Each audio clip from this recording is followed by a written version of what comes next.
UPSC 2026 এবং 27 যারা বসবে তাদের জন্য মূলত আজকের এই ভিডিওটা। আমরা কন্টিনিউয়াসলি মোটামুটি এক সপ্তাহ 4-5 দিন কন্টিনিউয়াসলি ডেমো ক্লাস নেব। বাট ডেমো ক্লাস নেওয়ার আগে আজকের ক্লাসে specifically we shall be discussing about the syllabus and the preparation strategy for those students who are preparing for UPSC 2026 and 27. Syllabus Payel Chakraborty আছে। পায়েল আমার পুরনো student, she knows everything. And Dipanwita, তুমি কি সিলেবাস সম্বন্ধে জানো? Have you ever gone through the syllabus?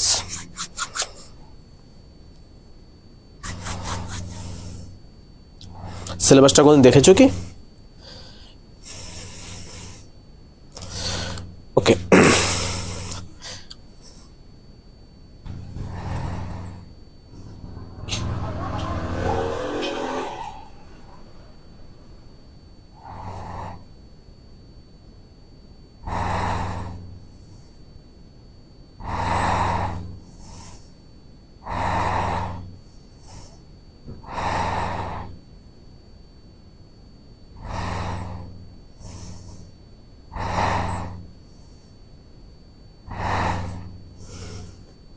দেখেছো দীপান্বিতা, তুমি কোন ক্লাসে পড়ো এখন, বা ইউপিএসসি বসেছো না নতুন বসবে?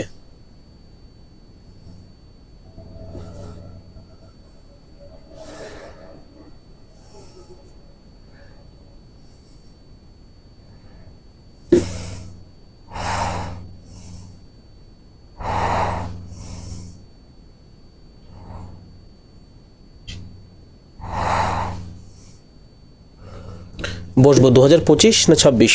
2025 কি বসবে না সামনের বছরে বসার ইচ্ছা?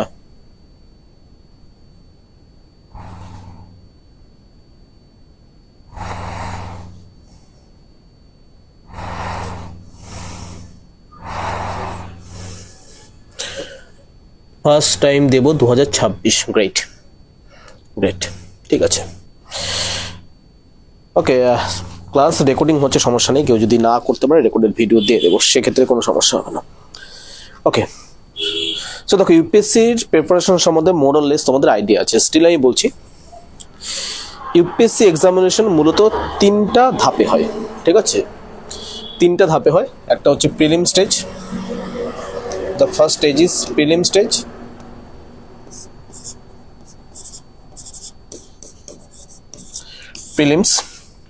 প্রিলিমসে পাস করলে আমরা মেন্সে যাই। এবং মেন্সে পাস করলে পরে আমরা পার্সোনালিটি টেস্ট যেটা আছে সেটাতে আমরা গিয়ে থাকি, ঠিক আছে? অনেকে বলে এটাকে ইন্টারভিউ স্টেজ, বাট ইন্টারভিউ স্টেজটা বলাটা প্রপার হবে না। ইন্টারভিউ হলে কি হয়, অলরেডি তোমাদের যে যোগ্যতা যেটা রয়েছে, নলেজ যেটা রয়েছে, অলরেডি চেক করা হয়েছে মেন্স পরীক্ষায়। এখন তোমার ব্যক্তিত্ব কতটা suitable for such a job, এই বিষয়টা দেখার জন্য পার্সোনালিটি টেস্ট হয় বা ব্যক্তিত্ব পরীক্ষা এটাকে বলি আমরা, ঠিক আছে? Personality test. তো এই 3টা ধাপে হচ্ছে আমাদের মেন পরীক্ষাটা হয়। প্রিলিমস যে হয়, প্রিলিমসে 2টো পেপার থাকে আমাদের, 200 করে, ঠিক আছে? এটাকে আমরা জিএস পেপার বলি এবং এটাকে বলি হচ্ছে আমরা সিস্যাট। সিস্যাট যেটা থাকবে, সিস্যাটটা হচ্ছে কোয়ালিফাইং নেচার। এটা শুধু পাস করতে হবে। You have to secure only 33% marks. 33% marks তুমি যদি সিকিউর করতে পারো তাহলে এখানে তুমি হচ্ছে কোয়ালিফাই হয়ে যাবে। সিলেবাসে আমরা পরে আসছি। এবং এখানে হচ্ছে জিএস পেপার বলে এটাকে। এটা হচ্ছে তোমার হচ্ছে মেনলি হচ্ছে এটাতে দেখে তোমার কাট আপ কত, ঠিক আছে? তুমি কতটা মার্কস সিকিউর করেছো সেটার উপর বেস করে তোমার কাট আপটা হচ্ছে দেখবে হচ্ছে এটাতে। ওকে, এখানে কি কি সাবজেক্ট থাকে আমরা যদি ইতিহাস থেকে শুরু করি, চলো সিলেবাসটা পরে দেখছি, আপাতত এটুকুই জিএস পেপার, ঠিক আছে? তারপরে মেন্স পরীক্ষা হয়। মেন্স পরীক্ষার মধ্যে 3টা পার্ট আছে, মাথায় রাখতে হবে। 3টা ইভেন 4টা বললে বেটার হবে, ঠিক আছে? প্রথমটাকে বলি আমরা ল্যাঙ্গুয়েজ পেপার, যদিও ল্যাঙ্গুয়েজ পেপার সবচেয়ে শেষে হয়, ঠিক আছে? ল্যাঙ্গুয়েজ পেপারের মধ্যে ইংলিশ থাকে এবং তার সাথে একটা থাকে, ঠিক আছে? 2 নাম্বার হচ্ছে এসে, 3 নাম্বার হচ্ছে 4টা জিএস পেপার, এবং 4 নাম্বার যেটা আসবে সেটা হচ্ছে অপশনাল পেপার, দুটো পেপার থাকে 250 মার্ক করে, অপশনাল পেপার। ঠিক আছে, তো মেন্সে থাকবে ল্যাঙ্গুয়েজ পেপার, এসএ পেপার, 4টা জিএস পেপার থাকবে, অপশনাল পেপার থাকবে, এবং সবার শেষে থাকে হচ্ছে পার্সোনালিটি টেস্ট বা ব্যক্তিত্ব পরীক্ষা, যেটা তোমার দিল্লিতে গিয়ে দিতে হয়, ইউপিএসসি যে অফিস আছে সেখানে গিয়ে তোমার যেটা দিতে হয়। এটা মূলত হচ্ছে ইউপিএসসি এক্সামের প্যাটার্ন। এনা ব্রিফ যদি বলি, এটা হচ্ছে ইউপিএসসি এক্সামিনেশনের প্যাটার্ন। এই প্রিলিমসের ক্ষেত্রে রিসেন্টলি তুমি যদি জেনারেল হয়ে থাকো অ্যারাউন্ড 90 থেকে 95 সিকিউর করলে পরে প্রিলিমসে কোয়ালিফাই হয়ে যায়। 200-তে 90 থেকে 95 যদি সিকিউর করতে পারো, অ্যারাউন্ড তোমার হচ্ছে 45 থেকে 50টা কোশ্চেন রাইট হতে হয়, তাহলে তুমি হচ্ছে প্রিলিমসের মধ্যে পাস করে যাবে। ওকে, এবং তুমি যদি এসসি হয়ে থাকো বা ওবিসি হয়ে থাকো কিছুটা কম লাগবে। এসসি হয়ে থাকলে তুমি হচ্ছে মিনিমাম 10 কম ধরো, জেনারেল থেকে 10 মাইনাস করে এসসি ধরে নাও। ঠিক আছে, 10-15 মাইনাস করে এসসি ধরে নাও। যদি 90 যদি হচ্ছে কাট অফ আসে, এসসি কাট অফ যাবে খুব বেশি হচ্ছে 80 উপরে যাবে না, 80 নিচেই যায়, আমি খুব বেশি 80 ধরছি ম্যাক্সিমাম। ওকে, এসটি হলে আরো নিচে ধরো।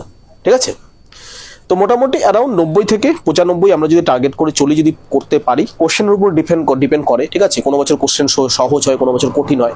এই বছর যেমন হচ্ছে কাট অফটা বেশি আসবে, এই 2024-এ যে পরীক্ষাটা হলো কাট অফ বেশি আসবে।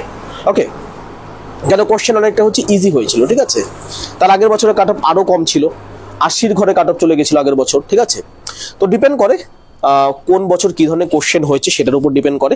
বাট ওভারঅল আমরা যদি ধরি 90 থেকে 95 মোটামুটি ধরা যায় যে এটার মধ্যেই কাট অফ থাকবে, 100 নিচে থাকে মোটামুটি। এক সময় ছিল মোটামুটি 2015-16 ওই সময়টাতে হচ্ছে কাট অফ 120 পর্যন্ত চলে আসতো, 115, 114, 113 এই ধরনের কাট অফ আসতো। বাট রিসেন্টলি এই ধরনের কাট অফ বর্তমানে হচ্ছে না, তো that's a good sign for us. ঠিক আছে, প্রিলিমসটা মোটামুটি পড়াশোনা করলে আমি স্ট্র্যাটেজি বলে দেবো পরে, সমস্যা নেই। এবং তারপরে মেন্সে যেটা ব্যাপার আছে, মেন্সে জেনারেলি হচ্ছে 800-র মতো যদি হচ্ছে তোলা যায়। ঠিক আছে, 800-র মতো তোলা গেলে 800-র মতো কাট অফ চলে আসে জেনারেলি। ঠিক আছে, তাহলে পাস করা যায়। ওকে, 800 কততে টোটাল মেন্সের হচ্ছে পেপার যদি বলি, ল্যাঙ্গুয়েজ পেপার যেটা আছে এটা শুধু কোয়ালিফাইং, এটা কোয়ালিফাইং। ঠিক আছে, এসেতে 250, 4টা পেপারে, প্রতি পেপারে হচ্ছে 250 করে, 250 ইন্টু 4। ঠিক আছে, এখানে অপশনাল পেপার থাকে দুটো, 250 ইন্টু 2। ঠিক আছে, 250 ইন্টু 2, তো কত হলো 250, 1000, 1250, আর 500 কত হলো 1700। 1250 আর 500 হচ্ছে 1750। 1750 হচ্ছে আমাদের রিটেন আছে, এবং তারপরে পার্সোনালিটি টেস্ট যেটা রয়েছে এখানে 275 মার্কস প্লাস 275 মার্কস। ঠিক আছে, এই টোটাল মিলে হচ্ছে আমাদের মেন্সের যে লিস্টটা আছে, মেন্সের লিস্টটা হচ্ছে এই টোটালটা মিলে হচ্ছে আমাদের বেরোয়। ঠিক আছে, তো প্রিলিমসে একটা কোয়ালিফাইং নেচারের সিস্যাট কোয়ালিফাইং নেচার, তারপরে জেনারেল স্টাডিজ আছে, এটা থেকে তোমার কাট অফ আসবে মোটামুটি 90 থেকে 95 কাট অফ তুললে পরে পাস করা যায়, মেন্সে বসা যায়। সেকেন্ড থিং আসলো, মেন্সে কি কি থাকবে, ল্যাঙ্গুয়েজ পেপার থাকবে, ইংলিশ থাকবে, এবং সাথে হচ্ছে রিজনাল ল্যাঙ্গুয়েজ। তারপরে আসবে এসএ, জিএস পেপার 4টা থাকবে, এবং অপশনাল পেপার থাকবে 250 ইন্টু 2, দুটো অপশন, দুটো পেপার থাকবে, মানে একটা সাবজেক্টে দুটো পেপার। সাপোজ তুমি যদি হিস্ট্রি নাও, হিস্ট্রিকে হচ্ছে সিলেবাসটাকে 4টা ভাগে ভাগ করেছে, ancient Indian history, medieval Indian history paper 1-এ থাকবে, modern Indian history plus modern world history এটা থাকবে পেপার 2-তে। তো একটা সাবজেক্টকে দুটো পেপারে ভাগ করা হয়েছে, ক্লিয়ার? এবং তারপরে সবার শেষে থাকবে পার্সোনালিটি টেস্ট। তো প্রিলিমসে আমরা 90 থেকে 95 যদি উঠাতে পারি মোটামুটি, ঠিক আছে, তাহলে হচ্ছে তুমি ধরো না প্রিলিমস তুমি কোয়ালিফাই করে গেছো। এবং তারপরে মেন্সে মোটামুটি যদি হচ্ছে আমি হচ্ছে রিটেনে যদি 800 উঠিয়ে নেই, ঠিক আছে, আমি কোয়ালিফাই করে যাব। ঠিক আছে, রিটেনে যদি 800 উঠিয়ে নেই, মানে রিটেনে 800 উঠানো মানে তুমি মোটামুটি ভালো র্যাঙ্কে থেকে যাবে। ওকে ওকে, এটা গেলে হচ্ছে আমাদের এক্সাম প্যাটার্ন। এখন এক্সাম প্যাটার্নের মধ্যে সিলেবাসের মধ্যে কি কি রয়েছে, সিলেবাসের মধ্যে সবার প্রথমে প্রিলিম যদি বলি আমি, ঠিক আছে, at first we need to discuss about the prelim syllabus. আমরা যদি প্রিলিমস যদি সবার প্রথমে বলি,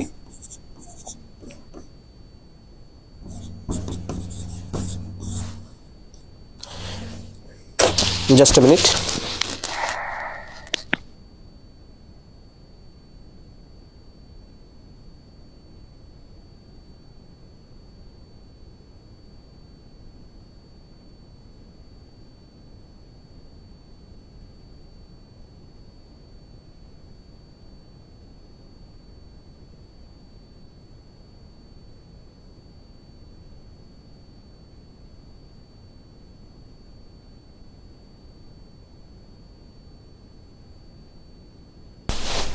ওকে, তো প্রিলিমসের মধ্যে আমি যেটা বললাম, প্রিলিমসের মধ্যে দুটো পেপার আছে আমাদের। একটা হচ্ছে সিস্যাট পেপার, যেটা আমি বললাম, যেটা হচ্ছে কোয়ালিফাইং নেচার। এখানে হচ্ছে 2.5 মার্কস করে 80টা কোশ্চেন থাকবে, 80 ইন্টু 2.5। ওকে, 2.5 মার্কস করে 80টা কোশ্চেন থাকবে, মাথায় যেন থাকে, ঠিক আছে? 2.5 মার্কস করে 80টা কোশ্চেন থাকবে আমার প্রিলিমসে, 2.5 মার্কস করে 80টা কোশ্চেন। ওকে, ইকুয়াল টু কত? 200। আমাদের কত তুলতে হবে? আমাদের তুলতে হবে অনলি 33%। 33% তুলতে হবে। তো টপিকস কী থাকে, সাবজেক্ট কী কী থাকে? সাবজেক্ট এখানে থাকবে আমাদের হচ্ছে প্রথমত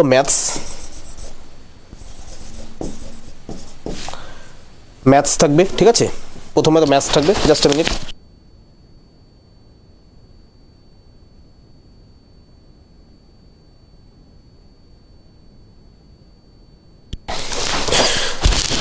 তো ম্যাথস থাকবে, ঠিক আছে? 2 নাম্বার রিজনিং থাকবে, এবং 3 নাম্বারটা থাকবে হচ্ছে reading comprehension. Reading comprehension. Okay, reading কম্প্রিহেনশনটাকে অনেকে ভুল করে ইংলিশ বলে দেয়, যে ইংলিশ আছে। অ্যাকচুয়ালি ইংলিশ না, এটা মাথায় রেখো। এই reading comprehension is not English. এখানে অ্যাকচুয়ালি কি হয়, কোশ্চেনটা যেহেতু দুটো ভাষায় হয়, তো মানে কোশ্চেনটা হবে তোমার হিন্দি এবং ইংরেজিতে, হিন্দি অ্যান্ড ইংলিশে হচ্ছে কোশ্চেনটা হবে, ঠিক আছে? যেহেতু হিন্দি এবং ইংলিশে কোশ্চেনটা হয়, তো সেই কারণের জন্য রিডিং কম্প্রিহেনশনটা মানুষ ইংলিশে বলে। অ্যাকচুয়ালি রিডিং কম্প্রিহেনশনটা কি, তোমাকে একটা প্যাসেজ দিয়ে দিল, ঠিক আছে? তোমাকে সাপোজ একটা প্যাসেজ দিয়ে দিল, সেই প্যাসেজের উপরে পরবর্তীকালে কোশ্চেন করবে। আমরা ছোটোবেলায় মনে আছে, ছোটোবেলায় যখন 5, 6, 7, 8-এ পড়তাম, ইংলিশ যখন আমাদের এক্সাম হতো, ইংলিশ এক্সামে কী হতো, আমাদের একটা প্যাসেজ দিয়ে দিত, আমাদের টেক্সট থেকে একটা প্যাসেজ দিয়ে দিত। আরও প্রপারলি যদি বলতে যে আমরা যখন মাধ্যমিক দিয়েছি, মাধ্যমিকের ক্ষেত্রে আনসিন বলে একটা বিষয় ছিল। আনসিন একটা রিপোর্ট উঠিয়ে দিল, সেই রিপোর্টটা দেখে দেখে আনসার করো। আনসিন টাইপের বিষয়টাই হচ্ছে এই জায়গাটায় রয়েছে রিডিং কম্প্রিহেনশনের। কম্প্রিহেনশন মানে বোধগম্যতা, রিডিং মানে পড়া, পড়ে পড়ে বোঝো এবং উত্তর দাও, পড়ে বোঝো এবং উত্তর দাও। এটা অ্যাকচুয়ালি ইংলিশ ভাষাতেও হয়, হিন্দি ভাষাতেও হয়। যেহেতু আমরা বাঙালি হিন্দি বুঝি না, তাই আমরা ইংলিশ হিসেবেই পড়ি এবং আনসারটা করি। সেই কারণের জন্যই সবাই বলে এটা ইংলিশ অ্যাকচুয়ালি, বাট এটা ইংলিশ না। এটা মাথায় রাখবে, দিস ইজ রিডিং কম্প্রিহেনশন, ঠিক আছে? এটা যদি বাংলাতে হতো আমাদের সুবিধা হতো। অ্যাকচুয়ালি রিডিং কম্প্রিহেনশনের প্যাসেজটা অনেকটা বড় দিয়ে দেয়, যেই কারণের জন্য কী হয়, আমাদের সমস্যা হয় পরবর্তীকালে পড়তে ওটা। কারণ বাঙালিদের মধ্যে বেশিরভাগ স্টুডেন্ট যারা ইউপিএসসির জন্য বসে, তাদের ইংলিশ বেসটা খুব একটা স্ট্রং থাকে না।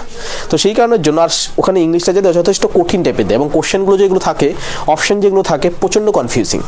আমরা যেমন আনসিনে দেখছি ডাইরেক্টলি একটা কোশ্চেন, সাপোজ ধরো যদি বলে রাম গাছ থেকে আম পেরেছে, ডাইরেক্ট নিচে কোশ্চেন আসবে রাম কোথা থেকে কি পেরেছে, তাই তো?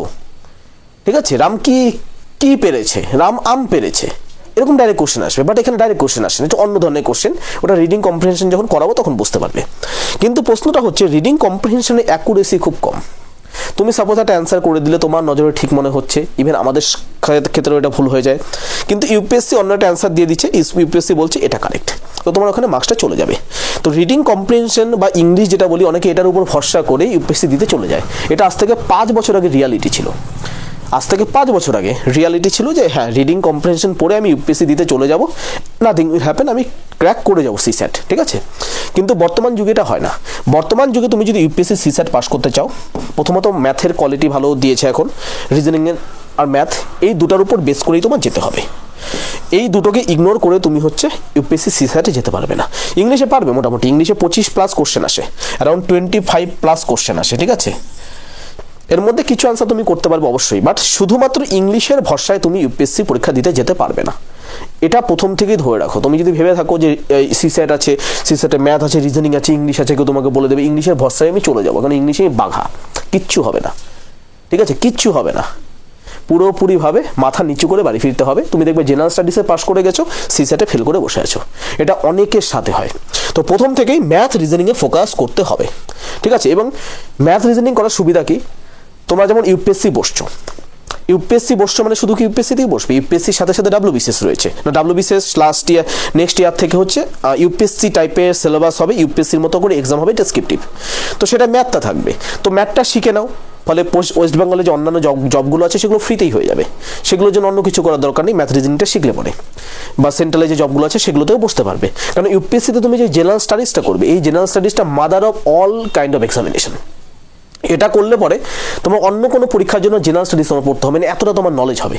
ইভেন তুমি ক্লাস 12 পর্যন্ত চোখ বন্ধ করে পড়াতে পারবে, ক্লাস 12 পর্যন্ত চোখ বন্ধ করে পড়াতে পারবে, এতটা নলেজ হবে। ঠিক আছে, তো এটা গেল হচ্ছে আমার সিস্যাট।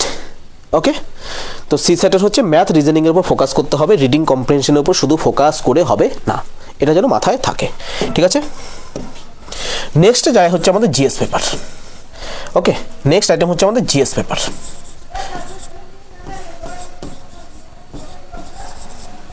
জিএস পেপার, ওকে, জিএস পেপারের মধ্যে কি রয়েছে?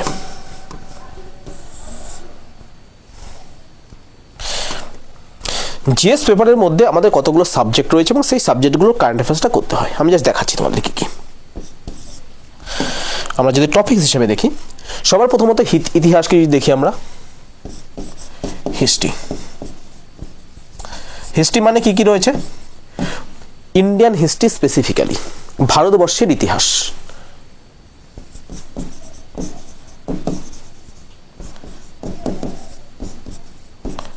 ইন্ডিয়ান হিস্ট্রি, এবং ইতিহাস পড়ার সাথে সাথে ইন্ডিয়ান হিস্ট্রির অ্যানসিয়েন্ট থেকে শুরু করে মডার্ন এজ পর্যন্ত যত আর্ট অ্যান্ড কালচারের বিষয়গুলো যেগুলো আছে সেগুলো আসবে। এটা হিস্ট্রি আন্ডারে অ্যাকচুয়ালি আসে, সেই কারণে এটার সাথেই করাচ্ছি।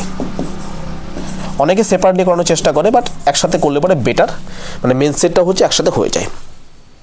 হিস্ট্রি এবং আর্ট অ্যান্ড কালচার সবার প্রথমে আসে। ঠিক আছে, দু নাম্বার যেটা আসবে, দু নাম্বারটা হচ্ছে ইন্ডিয়ান পলিটি বা জিওগ্রাফি প্রথমে দিই, ইন্ডিয়ান পলিটিটা প্রথমে দিচ্ছি।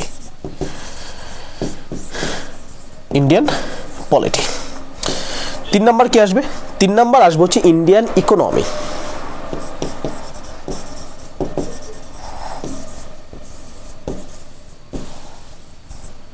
ইন্ডিয়ান ইকোনমি, ওকে।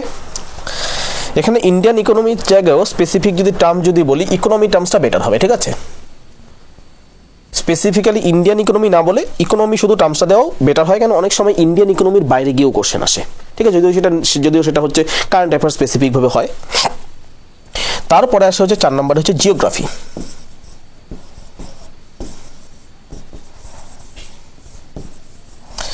জিওগ্রাফি থেকে মেনলি ফিজিক্যাল জিওগ্রাফি যেটা রয়েছে, জলবায়ু বিদ্যা, ঠিক আছে, জিওমরফোলজি রয়েছে এবং ওশেনোগ্রাফি রয়েছে এবং ইন্ডিয়ান জিওগ্রাফি রয়েছে। এই জায়গা থেকে কোশ্চেন আসে জিওগ্রাফি থেকে। 5 নাম্বার রয়েছে এনভায়রনমেন্ট। সিলেবাসে যেটা মেনশন করছি আমি সেটাই মেনশন করছি। ওকে, এনভায়রনমেন্ট রয়েছে এবং সবার শেষে যেটা রয়েছে সেটা রয়েছে সায়েন্স অ্যান্ড টেক।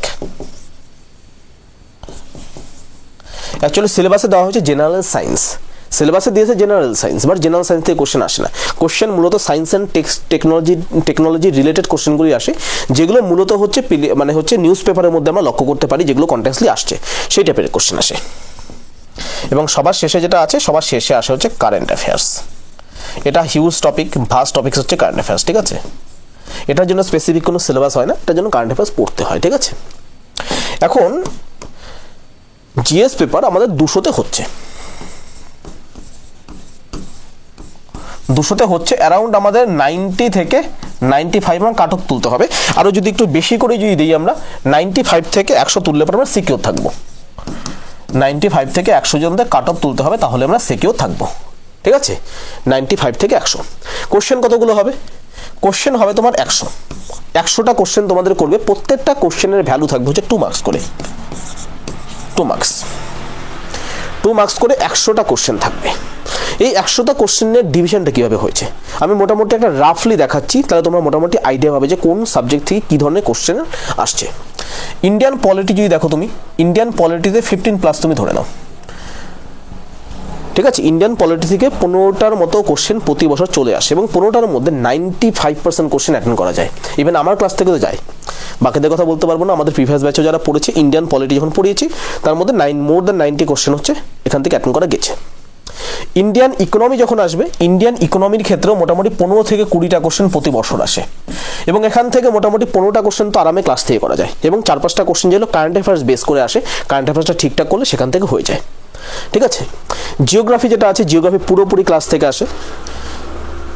জিওগ্রাফি যেমন আগের বছরে যে 2024-এর পরীক্ষা ছিল, ম্যাপ পয়েন্টিং থেকে শুরু করে আমি ক্লাসে যা করেছি হুবহু এসেছে ম্যাপ পয়েন্টিং থেকে। জিওগ্রাফি হচ্ছে আমি যখন জিওগ্রাফি তোমাদের করাবো, তোমাদের ম্যাপ আমি এতটাই ভালো মতো করাবো পৃথিবীর যে কোনো প্রান্তে তোমাকে যে কোনো জিনিস বলুক, তুমি সঙ্গে সঙ্গে বলে দেবে this is this, this is this.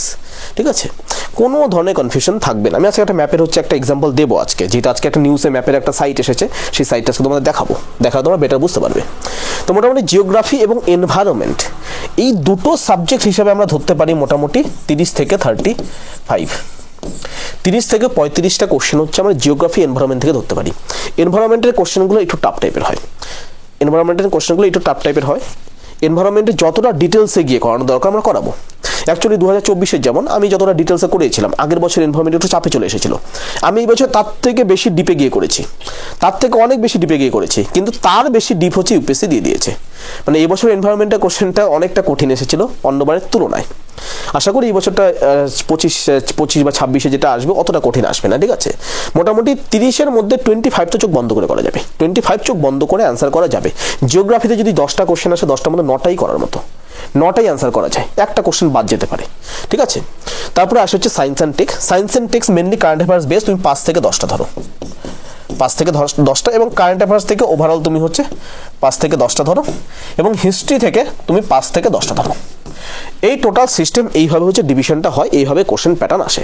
ঠিক আছে, মোটামুটি ভালো মতো যদি স্ট্যাটিক পোর্শন যদি করা যায় প্রিলিমসে হামেশাই পাস করা যায়। যদি কেউ যদি 365 দিন একদম পুরোপুরি কমিটমেন্টের সাথে পড়ে, পেশেন্সের সাথে, কমিটমেন্টের সাথে, অ্যাটেনশনের সাথে যদি পড়াশোনা করে, ছোট ছোট নোট যদি করে রাখে, সে যদি প্রিলিমসের আগে 3-4 বার রিভিশন দিতে পারে, সে প্রিলিমস পাস করবে নিশ্চিত রূপে, সে প্রিলিমস পাস করতেই হবে। তো প্রিলিমস পাস করা একটা বিরাট ব্যাপার না যদি ঠিকঠাক পড়া যায়, বাট কন্ডিশন একটাই, সবগুলো সাবজেক্ট আমার পড়তে হবে।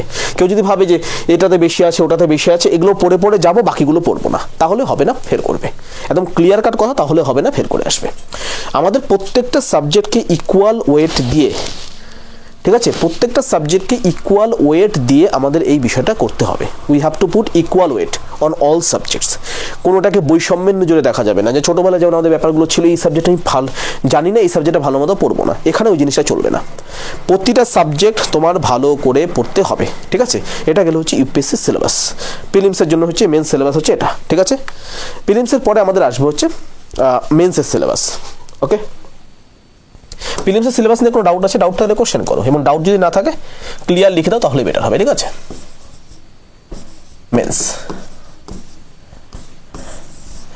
মেন্সের প্যাটার্ন কি? মেন্সের প্যাটার্ন হচ্ছে descriptive, it is descriptive in nature.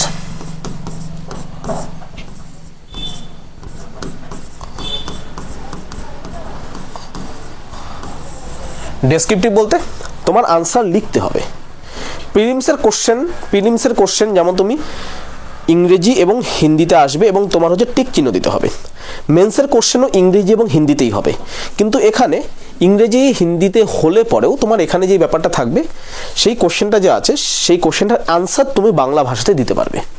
অনেকের মধ্যে কোশ্চেন থাকে, স্যার জেনারেল স্টাডিজ কি বাংলাতে দেওয়া যায়, অপশনাল কি বাংলাতে দেওয়া যায়? প্রত্যেকটা বিষয় বাংলাতে দেওয়া যায়, জেনারেল স্টাডিজ হোক, অপশনাল হোক, এসে হোক, ইট ডাজ নট ম্যাটার, সেটা বাংলাতে দিতে পারবে। কিন্তু এখানে একটা বিষয় আছে, সাপোজ তুমি জেনারেল স্টাডিজ ইংরেজিতে দিলে, যেমন জেনারেল স্টাডিজ থেকে অপশনাল থাকে, সাপোজ তুমি জেনারেল স্টাডিজ যেটা আছে সেটা ইংরেজিতে তুমি হচ্ছে অ্যান্সার করলে, তাহলে অপশনালের ক্ষেত্রেও তোমার ইংরেজিই করতে হবে। তো এইখানে আমার অপশনালের ক্ষেত্রে তুমি বাংলা চান্স পাবে না, কিন্তু তুমি যদি জেনারেল স্টাডিজ যদি বাংলাতে দাও, তাহলে অপশনালটা কিসে দেবে? অপশনালটা তুমি এনি ল্যাঙ্গুয়েজে দিতে পারো, কোনো সমস্যা নেই। ঠিক আছে, ভাইস ভার্সাটা হবে না। ওকে, তো কি কি রয়েছে মেন্সের? সবার প্রথমে আছে ল্যাঙ্গুয়েজ পেপার।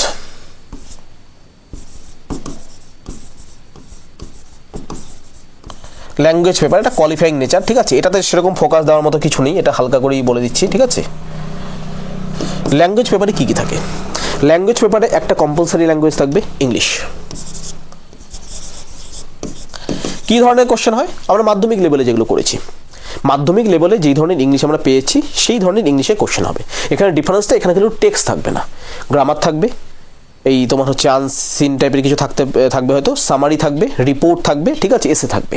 মাধ্যমিক লেভেলে যেটা আছে সেটা এখানে থাকবে। ঠিক আছে, এবং 2 নাম্বার ল্যাঙ্গুয়েজ যেটা থাকবে, সেখানে এনি ল্যাঙ্গুয়েজ হতে পারে, যেহেতু আমরা বাঙালি তো আমরা বাংলার কথা লিখছি। ঠিক আছে, এবং বেঙ্গলি, এখানে বেঙ্গলি জায়গায় হিন্দি হতে পারে, এনিথিং হতে পারে। আমাদের ভারতবর্ষে 8 শিডিউল যে আছে, 8 শিডিউলের যে ল্যাঙ্গুয়েজ আছে, এই শিডিউলের প্রতিটা ল্যাঙ্গুয়েজেই হচ্ছে ইউপিএসসির, মানে প্রতিটা ল্যাঙ্গুয়েজে এখানে থাকবে। ঠিক আছে, সো বাংলা হতে পারে, হিন্দি হতে পারে, নেপালি হতে পারে, what ever it be. Okay, so আমরা বাংলা দেবো যেহেতু আমরা বাঙালি। ওকে, তারপর আসে হচ্ছে আমাদের এসএ পেপার।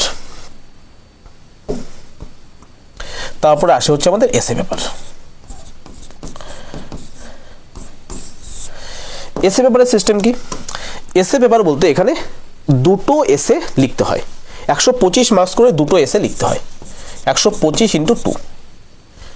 সময় কতক্ষণ থাকবে? সময় থাকবে তোমার হচ্ছে মেন যে সময়টা থাকে 3 ঘন্টা, যে সময় থাকে 3 ঘন্টা তোমার সময় থাকবে দুটো এসএ লেখার জন্য। এক একটা এসএ লেখার জন্য তুমি সময় পাবে অ্যারাউন্ড 1.5 ঘন্টা করে সময় পাবে। ঠিক আছে, তো টোটাল 3 ঘন্টা সময় থাকবে, 125 × 2, 250 নাম্বারের এসে থাকে, 250 মার্কসের এসে থাকে। এসেতে মার্কস কেমন ওঠে? এসেতে লাস্ট আমি যেটা দেখেছি সবচেয়ে হাইয়েস্ট মার্কস ছিল 170। ইভেন এসে তুমি যদি ভালো মতো লেখো ভালো মার্কস ওঠা যায়, বাট এসে লেখার কিছু ফর্মুলা আছে সেগুলো আমরা শিখে দেবো পরে। এখন এসের কোশ্চেন কি থাকে? এসে দুটো সেকশন থাকে, সেকশন এ, এটার আন্ডারে 1, 2, 3, 4, এটার আন্ডারে 4টা টপিকস থাকবে, এবং সেকশন বি থাকবে, এটার আন্ডারে 1, 2, 3, 4। এখান থেকে একটা এসে লিখতে হবে এবং এখান থেকে একটা এসে লিখতে হবে। এখন এসে কি ধরনের আসে? তুমি জিএস পেপারে যে বিষয়গুলো পড়বে সেগুলো থেকেই তোমার এসে লিখতে হবে, এটা মাথায় রাখো। ঠিক আছে, তুমি জিএস পেপারে যেগুলো পড়বে সেগুলোর উপর ভিত্তি করেই তোমার এসে লিখতে হবে। জিএস পেপারে যা পড়বে সেগুলোর উপর ভিত্তি করে তোমার এসে লিখতে হবে, এটা তুমি মাথায় রাখো। ওকে, জিএস পেপারে সাপোজ পলিটি পড়লে, পলিটিতে কোনো ঘটনা পড়লে সেটা তোমার এসের সাথে রিলেটেড মনে হচ্ছে করে দিলে। ইকোনমিতে তুমি যেটা পড়ছো করে দিলে, সোসাইটিতে যেটা করছো, হিস্ট্রিতে যেটা করছো, সায়েন্সে যেটা পড়ছো, ইন্টারন্যাশনাল রিলেশনশিপে যেটা পড়ছো তুমি এখানে অ্যাড করে দিলে। এটা একটা গেল।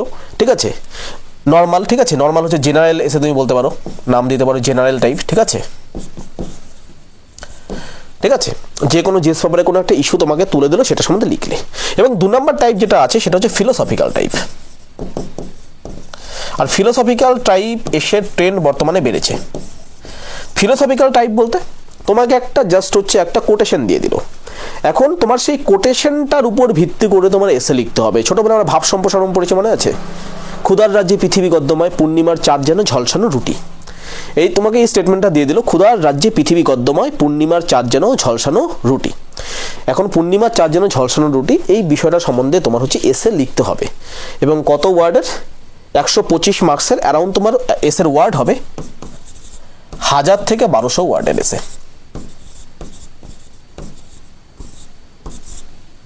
1000 থেকে 1200 ওয়ার্ডের তোমার এসে লিখতে হবে। এই 2 টাইপের এসে হয়। এসে আমরা করাবো ক্লাসে, চাপের কোনো ব্যাপার নেই, করাবো আমরা। ঠিক আছে, তারপরে সবার শেষে আসা হচ্ছে আমাদের জেনারেল স্টাডিজ,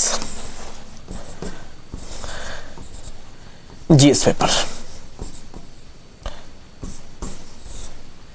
ওকে, জিএস পেপারের জন্য আমি নেক্সট পেজে নিচ্ছি। ঠিক আছে, জিএস পেপার এখানে হবে না, এখানে একটা বড় তো অনেকটা, এতে অনেকগুলো সাবজেক্ট রয়েছে।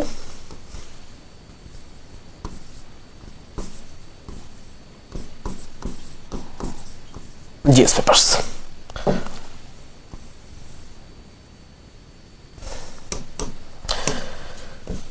তো জিএস পেপারে কি কি রয়েছে? আমাদের টোটাল 4টা জিএস পেপার রয়েছে।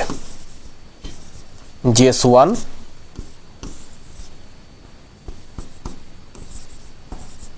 GS 2, GS 3 and GS 4।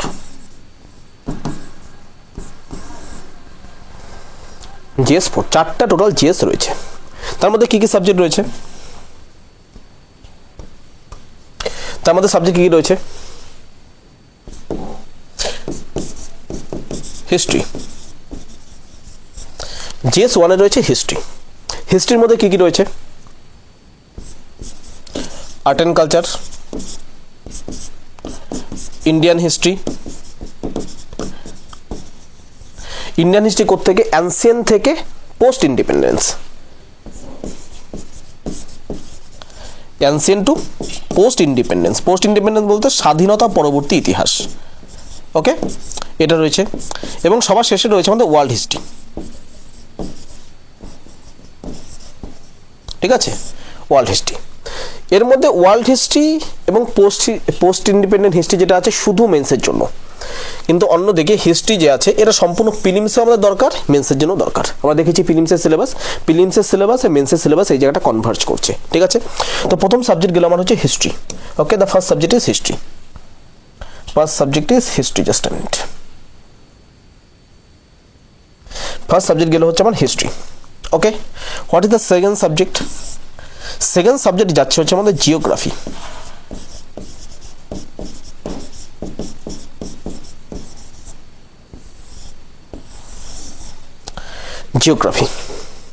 জিওগ্রাফির মধ্যে কি কি রয়েছে? সবার প্রথম যেটা রয়েছে সেটা হচ্ছে ওয়ার্ল্ড জিওগ্রাফি। কেন ইউপিএসসি ওয়ার্ল্ড জিওগ্রাফি থেকে কোশ্চেন করে। কেউ যদি শুধুমাত্র জিওগ্রাফিতে হচ্ছে ফিজিক্যাল জিওগ্রাফি করে ছেড়ে দেয় হবে না। সবার প্রথমত ওয়ার্ল্ড জিওগ্রাফি,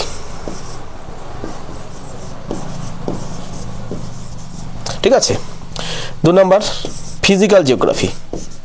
অ্যাকচুয়ালি ফিজিক্যাল জিওগ্রাফির মধ্যে আমাদের ওয়ার্ল্ড জিওগ্রাফি হয়ে যাবে, ঠিক আছে। এবং 3 নাম্বার হচ্ছে ইন্ডিয়ান জিওগ্রাফি, স্পেসিফিক্যালি বলতে পারি অনেকে হচ্ছে হিউম্যান জিওগ্রাফি এবং ইকোনমিক জিওগ্রাফি, ফিজিক্যাল জিওগ্রাফি হিসেবে বলে। আমরা স্পেসিফিক্যালি এখানে ইন্ডিয়ান জিওগ্রাফি বলবো, ঠিক আছে। Indian geography. জিওগ্রাফির মধ্যে এই 3টা বিষয় এখানে রয়েছে। ওয়ার্ল্ড জিওগ্রাফি যখন করব, ওয়ার্ল্ড জিওগ্রাফি করার সময় ওয়ার্ল্ড ম্যাপ আমার করতে হবে। কেন করতে হবে? এটা করার কারণ আছে। ইউপিএসসিতে কোশ্চেন এসেছে একটা, যে পৃথিবীর যে মরুভূমিগুলো আছে এই মরুভূমিগুলো কেন শুধুমাত্র উত্তর গোলার্ধে 20 থেকে 30 ডিগ্রির মধ্যে এবং যে মহাদেশগুলো আছে মহাদেশগুলোর পশ্চিম দিকে কেন পাওয়া যায়, ঠিক আছে। বলছে কি যে বিভিন্ন মরুভূমিগুলো যে হয় এই মরুভূমিগুলো উত্তর গোলার্ধে প্রথমত কেন হয়? 20 থেকে 30 ডিগ্রি ল্যাটিটিউডের মধ্যে কেন হয়, ঠিক আছে। 20 থেকে 30 ডিগ্রি ল্যাটিটিউডের মধ্যে কেন হয়?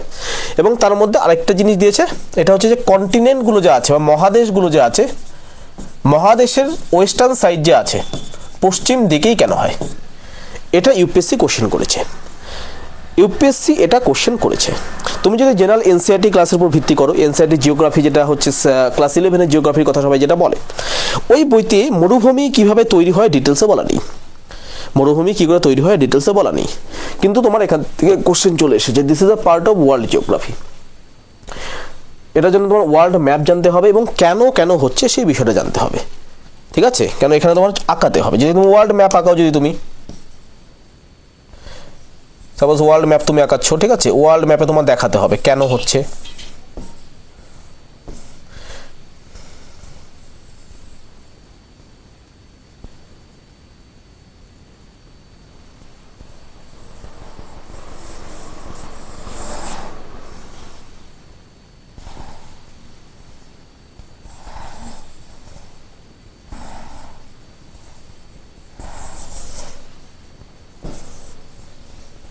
অস্ট্রেলিয়া, নিউজিল্যান্ড, ঠিক আছে। সর্বপ্রথমে তোমার ওয়ার্ল্ড ম্যাপ যেটা আছে সেটা ওয়ার্ল্ড ম্যাপটা তোমার আঁকানো শিখতে হবে। এই কোশ্চেনটা যখন আসছিল, এই কোশ্চেনটা 2014-তে মনে এসেছিল নাকি পরে এসেছিল, আমার এক্স্যাক্টলি মনে পড়ছে না, বাট এই কোশ্চেনটা এসেছিল। তো এখানে বলছে পৃথিবীর যে পশ্চিম গোলার্ধ আছে, পশ্চিম গোলার্ধে এবং কত, এখানে ল্যাটিটিউডের কথা বলেছে, অ্যারাউন্ড তুমি ধরে নাও এটা 0 ডিগ্রি, ঠিক আছে। 0 ডিগ্রি ঠিকঠাক হয়নি, কারণ 0 ডিগ্রি এই দিক দিয়ে যায়, এখানে ল্যাটিটিউডটা একটু গরম গোলমাল হয়েছে, স্টিল আমি বলছি, ঠিক আছে। এটা ধরো 30 ডিগ্রি, ওকে 30, আর এটা ধরো হচ্ছে 20 ডিগ্রি। তো এইটুক এরিয়া যে আছে একটু গন্ডগোল হয়েছে এটার মধ্যে, ঠিক আছে। এইটুক এরিয়ার মধ্যে কেন হচ্ছে পৃথিবীর সব হচ্ছে যে মরুভূমিগুলো আছে সেগুলো হয়ে থাকে। তো সবার প্রথমে তোমার দেখাতে হবে মরুভূমিগুলো আছেটা কোথায়, অ্যাকচুয়ালি হয় they are located, their location at first. যেমন এই জায়গাটা তুমি যদি বলো এই জায়গাটা হচ্ছে মরুভূমি আছে, নর্থ আমেরিকান মরুভূমি যেগুলো আছে এখানে রয়েছে, ঠিক আছে। উত্তর গোলার্ধে নর্থ আমেরিকান মরুভূমি এই জায়গাটা রয়েছে। তুমি যদি এখানে যদি দেখো সাহারা মরুভূমি রয়েছে, এটা হচ্ছে আফ্রিকা মহাদেশের পশ্চিম দিক, সাহারা মরুভূমি এখানে রয়েছে, ঠিক আছে। এই জায়গাটা দেখবে তুমি ভারতে যদি দেখো, ভারতের এই জায়গাটা হচ্ছে মরুভূমি রয়েছে, রাজস্থানের থর মরুভূমি আমরা সবাই জানি, ঠিক আছে। এটা পশ্চিম দিক, কারণ ইন্ডিয়াকে একটা সাবকন্টিনেন্ট ধরা হয়, তো এটাকে হচ্ছে ওয়েস্টার্ন সাইড আমরা বলতেই পারি। তুমি যদি এটা অস্ট্রেলিয়া দেখো, অস্ট্রেলিয়ার এই সাইডটাতে আছে, ঠিক আছে, এটা উত্তর গোলার্ধে। তুমি একইভাবে যদি দক্ষিণ গোলার্ধে দেখো, দক্ষিণ গোলার্ধেও এই 20 থেকে 30 ডিগ্রির মধ্যে আমরা হচ্ছে মরুভূমি লক্ষ্য করতে পারি, 20 থেকে 30 গোলার্ধের মধ্যে। এবং তুমি এই সাইড থেকে অ্যাটাকামা ডেজার্ট পাবে, সেচুরা ডেজার্ট পাবে, ঠিক আছে, সেচুরা ডেজার্ট পাবে। এই জায়গাটায় তুমি একটা ডেজার্ট পাবে আফ্রিকার এখানে, ঠিক আছে, ডিজার্টিফাইড ল্যান্ড পাবে। তো এইভাবে আমরা হচ্ছে মরুভূমি লক্ষ্য করতে পারি যে পৃথিবীর বিভিন্ন জায়গায় হচ্ছে মরুভূমির ডিস্ট্রিবিউশনটা আছে। এই ডিস্ট্রিবিউশনটা কেন হয়েছে এটা তোমার ইউপিএসসিতে জিজ্ঞেস করবে। এটার জন্য প্রপারলি তোমার জ্ঞান লাগবে হচ্ছে পুরোপুরি ওয়ার্ল্ডের জিওগ্রাফি। আমি যখন তোমাদের ওয়ার্ল্ডের জিওগ্রাফি করাবো, ওয়ার্ল্ডের জিওগ্রাফি স্পেসিফিক্যালি ম্যাপটা যখন করাবো, তোমাদের ম্যাপ মুখস্থ হয়ে যাবে। আমি যদি বলি পৃথিবীর এই প্রান্ত আছে, এই প্রান্তের মধ্যে কি ফসল হচ্ছে, তোমার চুটকির মধ্যে বলে দেবে যে কি ফসল হচ্ছে, একদম ক্লিয়ার কাট বলে দেবে। এখানে এই ফসলটা হচ্ছে এই কারণের জন্য, এই ফসলটা হচ্ছে, তুমি এক্সপ্লানেশনও করে দেবে। তো ইউপিএসসি এই ধরনের একটা অ্যাপ্রোচ তোমাদের কাছে চায়, ঠিক আছে। তো জিওগ্রাফি গেল, এবং ইন্ডিয়ান জিওগ্রাফিতেও কোশ্চেন হয়, ইন্ডিয়ান জিওগ্রাফি, ঠিক আছে। অ্যাপ্রোচের ক্ষেত্রে আমি জিনিসটা পরবর্তীকালে বলছি কিভাবে হবে জিনিসটা। তো জিওগ্রাফি গেল, জিওগ্রাফির পরে আমাদের হচ্ছে সোসাইটি আসে। সোসাইটি, সোসাইটি মানে সমাজ, ভারতের সমাজ, ভারতের সমাজ ব্যবস্থা কিভাবে চলছে এটা নিয়েও কোশ্চেন আসে। যেমন ভারতের সমাজের মধ্যে এখনো অনেকগুলো হচ্ছে বৈশিষ্ট্য আছে which are backward in nature. প্রথমত মহিলাদের এগোতে দেওয়া হয় না, উইমেন ব্যাকওয়ার্ডনেস। ওয়েস্ট বেঙ্গলে মহিলারা অনেকটা এগিয়ে আছে, বাট তুমি যদি ভারতবর্ষের অন্যান্য পার্টে গিয়ে দেখো মহিলারা অনেকটা বঞ্চিত, তারা জন্ম থেকে মৃত্যু পর্যন্ত শুধু বঞ্চনাই সহ্য করে। তো এই বিষয় যেগুলো আছে এগুলো তোমার জানতে হবে। ইউপিএসসি কোশ্চেন করেছে যে ভারতে পৃথিবীর যে মহিলা আছে, স্পেসিফিক্যালি মহিলাগুলো যারা আছে তারা সময় এবং স্থান মানে হচ্ছে স্থান ছাড়াই যে কোনো জায়গায় কিছু চ্যালেঞ্জেস ফেস করে, ঠিক আছে। সে যেই জায়গাতেই থাকুক, যেই সময়েই থাকুক না, যেই সময়েই থাকুক না কেন, মহিলারা হচ্ছে বিভিন্ন ধরনের চ্যালেঞ্জ ফেস করছে। এই ধরনের কোশ্চেন ইউপিএসসিতে আসে। কাস্ট সিস্টেমের ক্ষেত্রে কোশ্চেন আসে, যে আমাদের জাতি ব্যবস্থা রয়েছে, এটা একটা খুবই হচ্ছে খারাপ একটা ব্যবস্থা, এটা সম্বন্ধে কোশ্চেন আসে। যে ভারতে কাস্ট সিস্টেম যেটা আছে এখন এটা অনেকটা বলতে পারো হচ্ছে এটার হচ্ছে প্রভাবটা অনেকটা কমে যাচ্ছে, এই টাইপের একটা স্টেটমেন্ট ইউপিএসসি দিয়ে দিয়েছে, এসেছে এটা পরীক্ষায়, ঠিক আছে। আমি এই জন্যই বলছি, এখন তুমি এটা এক্সপ্লেন করো। সর্বপ্রথমত তোমার দেখাতে হবে কাস্ট সিস্টেম কি, ঠিক আছে। কাস্ট সিস্টেম কি, কাস্ট সিস্টেম বললে যে কাস্ট সিস্টেম বলতে কি বোঝায়, একটা ডেফিনেশনের মধ্যে কাস্ট সিস্টেমের বৈশিষ্ট্য দিয়ে দিলে, তারপর নিচে দিলে ক্যারেক্টারিস্টিক অফ কাস্ট সিস্টেম। তুমি এখানে একটা হচ্ছে ডায়াগ্রাম করে দিলে কাস্ট সিস্টেমের ক্যারেক্টারিস্টিক কী কী রয়েছে সেগুলো দিলে, তারপরে প্রমাণ করতে হবে যে হচ্ছে কাস্ট সিস্টেমের যে ব্যাপারটা আছে এটা অনেকটা কমে যাচ্ছে, ঠিক আছে, কমে যাচ্ছে। কীভাবে কী কী কমে যাচ্ছে তুমি দেখাও। যে হচ্ছে ইন্টারকাস্ট ম্যারেজের সংখ্যা হচ্ছে তুলনামূলক বেশি বৃদ্ধি পাচ্ছে। এখন হচ্ছে আরবান লাইফস্টাইলের জন্য আমরা দেখছি একটা হোটেলে সবাই পাশাপাশি বসে খাচ্ছে, ট্রেনে চলাফেরার জন্য সেই কাজ সিস্টেম হচ্ছে না, ঠিক আছে। এইভাবে জিনিসটা দেখিয়ে দিলে তারপরে সবার শেষে পয়েন্ট করতে হবে স্টিল ভারতের মধ্যে কাস্ট সিস্টেম এখনও আছে। কাস্ট সিস্টেম কীভাবে আছে, যেমন হচ্ছে কাস্ট পলিটিক্সের একটা ব্যাপার আছে, ঠিক আছে। এখন অনার কিলিং হচ্ছে জাতির নামে, ঠিক আছে, এই বিষয়টা। এখনো আনটাচেবিলিটি হলে ব্যাপার আছে, এখনো দলিত এসসি এসটি যারা আছে তাদের হচ্ছে রেপের সংখ্যা এবং তাদের উপর টর্চারের সংখ্যা বেশি, ঠিক আছে। এখনো ভারতের যদি বেশিরভাগ তুমি যদি হচ্ছে পলিটিক্যাল সেট আপ দেখো বা অ্যাডমিনিস্ট্রেটিভ সেট আপ দেখো, এখনো হচ্ছে উপরে যে জায়গাগুলো আছে সব জায়গায় হচ্ছে হায়ার কাস্ট লোকরা আছে, লোয়ার কাস্ট লোক কম। তো এই বিষয়গুলো সেখানে তুলতে হবে, ঠিক আছে। নতুন ধরনের কাস্ট আছে, কাস্ট অবতার বলে, ঠিক আছে। তো এই পয়েন্টগুলো এখানে তুলতে হবে। তো সোসাইটি থেকে এই ধরনের কোশ্চেন আসে। কমিউনালিজম একটা টপিকস, সাম্প্রদায়িকতা, ভারতের মতো একটা দেশের সাম্প্রদায়িকতা ভেরি কমন, ঠিক আছে। ইউপিএসসি এই টাইপের কোশ্চেন দিতে পারে। তুমি সাম্প্রদায়িকতা পড়ছো, এখন তোমাকে ইউপিএসসি ডাইরেক্টলি কোশ্চেন দেবে না যে সাম্প্রদায়িকতা কেন হচ্ছে, তোমাকে কনফিউজ করে দেবে। তোমাকে কনফিউজ করবে ওয়েস্ট বেঙ্গল বা সাউথ ইন্ডিয়ার মতো একটা জায়গা দিবে, যেখানে সাউথ ইন্ডিয়ায় সাম্প্রদায়িকতার সংখ্যা কম, অন্যদিকে নর্থ ইন্ডিয়া যেটা আছে, নর্থ ইন্ডিয়ার সাম্প্রদায়িকতার সংখ্যা সবচেয়ে বেশি কেন, বা কমিউনাল দাঙ্গা বা সাম্প্রদায়িক যে দাঙ্গাগুলো আছে সেগুলো উত্তর ভারতে কেন বেশি হচ্ছে। উত্তর ভারতের মধ্যে কী কী রয়েছে, বিহার রয়েছে, বিহার মোটামুটি ইস্ট ভারতের মধ্যেও পড়ে কিন্তু কিছুটা অংশ উত্তর ভারতেও পড়ে। বিহার রয়েছে, উত্তরপ্রদেশ রয়েছে, ছত্তিশগড়, ঝাড়খণ্ড, ঠিক আছে। তারপর মধ্যপ্রদেশ সেন্ট্রাল ভারতের মধ্যে পড়ে, কিছুটা উত্তর ভারতের মধ্যেও পড়ে, ঠিক আছে। এদিকে রাজস্থান রয়েছে, রাজস্থান ওয়েস্ট ভারতেও পড়ে, এদিকে উত্তর ভারতেও পড়ে মোটামুটি কিছুটা, ঠিক আছে। তো এই কিছু অঞ্চল যে আছে এই অঞ্চলগুলোর মধ্যে কমিউনাল রাইটস আমরা বেশি কেন দেখি এবং সাউথ ইন্ডিয়াতে কেন কম দেখি, তখন দুটো কম্পারিজনে তোমার লিখতে হবে। তো ইউপিএসসি এই টাইপের বিষয়গুলো তোমাদেরকে জিজ্ঞেস করবে এবং এইভাবেই নিজেদের প্রস্তুত করতে হবে, ঠিক আছে। বোঝা গেল যে কী ধরনের কোশ্চেনগুলো হচ্ছে না হচ্ছে। আমি জাস্ট দু একটা এক্সাম্পল দিলাম। আমি যখন তোমাদের ক্লাস করাবো, ক্লাসে আমি আরও ডিপতে গিয়ে করাবো, ডেপতে গিয়ে ক্লাস করাবো, ডেপতে গিয়ে আরও ডেপতে গিয়ে তোমাদের কোশ্চেনগুলো আমি দেখাবো যেটা এই টাইপের কোশ্চেন করতে পারে এবং এটা এইভাবে অ্যান্সারটা হওয়া উচিত। প্রত্যেকটা জিনিস তোমাদের সাথে অ্যানালিসিস করা হবে, ঠিক আছে। এটা গেল হচ্ছে আমাদের জিএস পেপার 1। ওকে, নাও জিএস 2।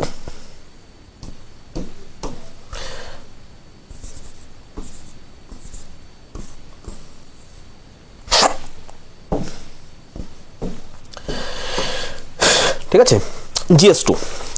জিএস 2তে কি কি সাবজেক্ট রয়েছে? জিএস 2তে সবার প্রথমে জিএস 2তে যেটা আসে সেটা হচ্ছে পলিটি।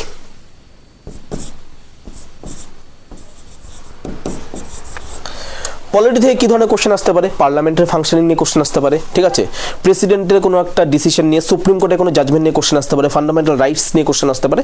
এই টাইপের কোশ্চেন জেনারেলি আসে। যেমন ইউপিএসসিতে কোশ্চেন আসছে যে বর্তমানে পার্লামেন্ট যে রয়েছে, পার্লামেন্ট নিজের প্রোডাক্টিভিটি, পার্লামেন্টে যে উৎপাদনশীলতা আছে সেটা ধীরে ধীরে কমে যাচ্ছে, এটা তোমার অ্যান্সার লিখতে হবে, ঠিক আছে। পার্লামেন্টের উৎপাদন ক্ষমতা, সর্বপ্রথম পার্লামেন্ট সম্বন্ধে তুমি একটা ইন্ট্রোডাকশন লিখলে যে পার্লামেন্ট হচ্ছে ভারতের ডেমোক্রেসির হচ্ছে একটা টেম্পল, ঠিক আছে।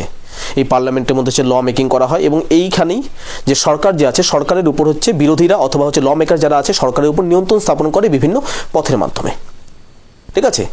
তারপর তুমি পয়েন্ট করলে যে এই recent issues in parliamentary decline in parliamentary productivity, একটা তুমি পয়েন্ট করলে, বা পার্লামেন্টের উৎপাদনশীলতার হ্রাস, এরকম একটা তুমি বাংলাতে পয়েন্ট করলে, তারপর লিখলে কেন হচ্ছে জিনিসগুলো, পরপর একটা পয়েন্ট দিয়ে দিলে, ঠিক আছে। তারপর করণীয় লিখে দিলে what to do, way forward, এইভাবে জিনিসটা আসে। বা সুপ্রিম কোর্ট সম্বন্ধে তোমাদের কোশ্চেন আসতে পারে, সুপ্রিম কোর্ট কোনো একটা জাজমেন্ট দিল, ঠিক আছে। সাপোজ সুপ্রিম কোর্ট একটা জাজমেন্ট দিল উইথ রেসপেক্ট টু, যেমন অযোধ্যা জাজমেন্টটা দিয়েছিল 2019 সালে, যখন রাম মন্দির হচ্ছে হিন্দুদের দিয়ে দিল, বাবরি মসজিদ যেখানে ভাঙা হয়েছিল সেই জায়গাটায়। তো সেই জায়গাটায় সুপ্রিম কোর্টের জাজমেন্ট আছে, সেটার উপর ক্রিটিক্যালি একটা অ্যানালিসিস তোমাকে করতে বললো, যে বললো বর্তমানে ভারতবর্ষে ফ্রিডম অফ রিলিজিয়ন যেটা আছে সেটা সংকটের মধ্যে আছে, এই বিষয়টা ডিসকাস করো with respect two Ram Mandir অথবা হচ্ছে Ayodhya dispute judgement of supreme court, ঠিক আছে। সুপ্রিম কোর্টের জাজমেন্টের আলোকে তুমি এই বিষয়টা ডিসকাস করো যে ভারতবর্ষে ফ্রিডম অফ যে রিলিজিয়ন আছে সেটা সংকটের মধ্যে রয়েছে, ইট ইজ ইন ডেঞ্জার। এইভাবে তোমার একটা স্টেটমেন্ট দিয়ে দিল, সেই স্টেটমেন্টটা তোমার লিখতে হবে। প্রথমে দেখাও কেন ফ্রিডম অফ রিলিজিয়ন হচ্ছে তোমার হচ্ছে চ্যালেঞ্জের মধ্যে আসে, তারপর দেখাও যে এই কথাটা বেসলেস, কতটা ক্ষেত্রে বেসলেস, বা এই কথাটার বিরুদ্ধে কিছু মতামত তুমি দাও, তারপর তুমি ওয়ে ফরওয়ার্ড দিয়ে দাও, তোমার অ্যান্সার হয়ে যাবে।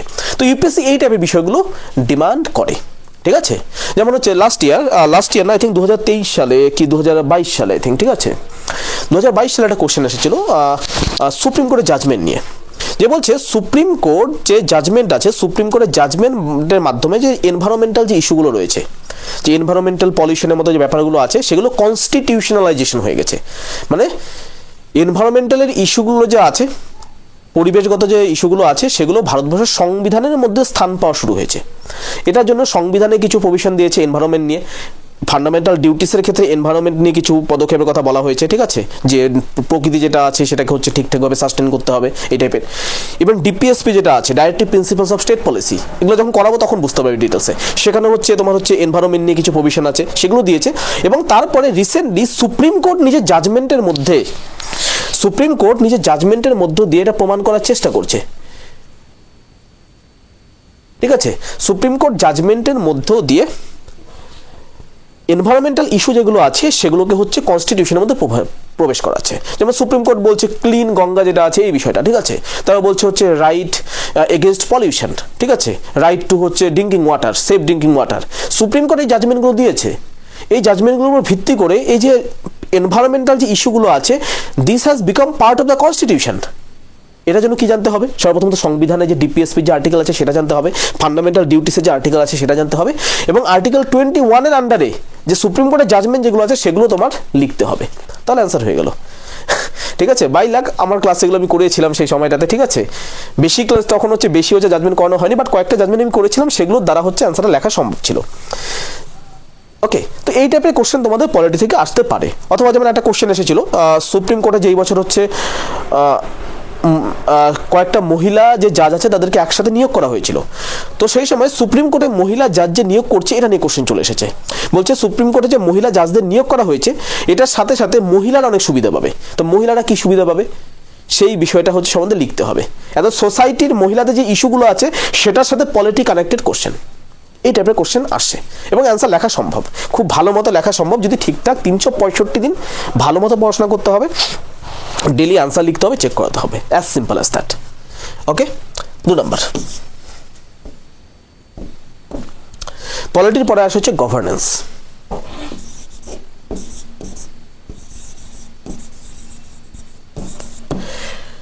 পলিটির ছোট ভাই বলতে পারো হচ্ছে গভর্নেন্স। পলিটির ক্ষেত্রে যেমন সংবিধানের সাথে রিলেটেড যে আর্টিকেলগুলো আছে সেগুলো নিয়ে আমরা আলোচনা করছি, গভর্নেন্সের ক্ষেত্রে শাসন ব্যবস্থা নিয়ে আলোচনা করব, ঠিক আছে। যেমন হচ্ছে আমাদের পাবলিক ডিস্ট্রিবিউশন সিস্টেম রয়েছে, যেটাকে আমরা হচ্ছে লোকাল ভাষাতে রেশন দোকান বলি, যেখান থেকে আমাদের গম দেওয়া হয়, চিনি দেওয়া হয়, আগে কেরোসিন তেল দেওয়া হতো। এগুলো যে আছে এগুলো গ্রাউন্ড লেভেলে ভালো মতো পৌঁছানোর জন্য কি ধরনের শাসন প্রণালী করা উচিত, এই টাইপের বিষয় যেগুলো আছে সেগুলো গভর্নেন্স আন্ডারে আসে। এটার আন্ডারে আরটিআই আসবে, সিটিজেন চার্টার আসবে, করাপশন আসবে, এই বিষয়গুলো এটার আন্ডারে আসবে গভর্নেন্সের আন্ডারে, ঠিক আছে। তারপর হচ্ছে ই গভর্নেন্স বলে একটা বিষয় আছে, সেটা আসবে, ঠিক আছে। ই গভর্নেন্স বলতে যে ইনফরমেশন টেকনোলজি শাসন ব্যবস্থার ক্ষেত্রে ব্যবহার করা হচ্ছে। এখন যেমন আধার কার্ডের জন্য আমরা লিঙ্ক করছি কিসের মাধ্যমে, অনলাইনে লিঙ্ক করছি, এটা ই গভর্নেন্সের পার্ট। আগেকার যুগে যখন আমরা চাকরি পরীক্ষা ফর্ম ফিল আপ করতাম, পোস্ট অফিসে অথবা ব্যাংকে গিয়ে আমাদের জমা দিতে হতো সম্পূর্ণ ফর্মটা, বাট অ্যাট প্রেজেন্ট আমরা কি করি, অনলাইনের মাধ্যমে ইউপিএসসি ওয়েবসাইটে গিয়ে আমরা ফর্ম ফিল আপ করছি, চলে যাচ্ছে। This is a part of E governance. E governance মানে যেখানে মানুষের সাথে সরকারের যে ইন্টারফেস, সরকারের সম্পর্ক ইনফরমেশন টেকনোলজির মাধ্যমে ওটাকে আরো সুবিধাতর করা হচ্ছে, ঠিক আছে। ওটা আরো বেশি পরিমাণে স্বচ্ছ করা হচ্ছে এবং ইজি করা হচ্ছে, সহজ করা হচ্ছে। এটাকে আমরা বলেছি ইনফরমেশন টেকনোলজি, ঠিক আছে। Information technology, information communication technology বলতে পারো, ঠিক আছে। তথ্য এবং সঞ্চার প্রযুক্তির ব্যবহারের মাধ্যমে সরকার এবং জনগণের মধ্যে দূরত্বটাকে কমিয়ে তাদের সম্বন্ধ নিকটতর এবং সহজতর করে তোলার পদ্ধতিকেই বলা হয় ই গভর্নেন্স। মানে শাসন পদ্ধতিতে আমাদের তথ্য এবং সঞ্চার প্রযুক্তির ব্যবহার এবং সেটার মাধ্যমে মানুষের যে সমস্যাগুলো আছে সেগুলো দূরীকরণ করা, এটা হচ্ছে ই গভর্নেন্সের পার্ট। ই গভর্নেন্স একটা স্পেশাল টপিক, এটা নিয়ে কোশ্চেন কন্টিনিউয়াসলি তোমাদের আসতে থাকে। তো এই বিষয়গুলো আমরা এটার আন্ডারে দেখব, ঠিক আছে। তারপরে আসে 3 নম্বর আসে হচ্ছে সোশ্যাল জাস্টিস।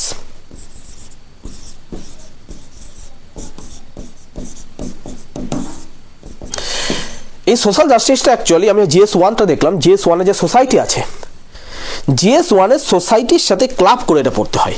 GS1 এর সোসাইটি যখন করলাম, সোসাইটির সাথে সাথে এটা চললো। সোশ্যাল জাস্টিস বলতে কি, আমাদের সমাজের বিভিন্ন ধরনের গোষ্ঠী রয়েছে,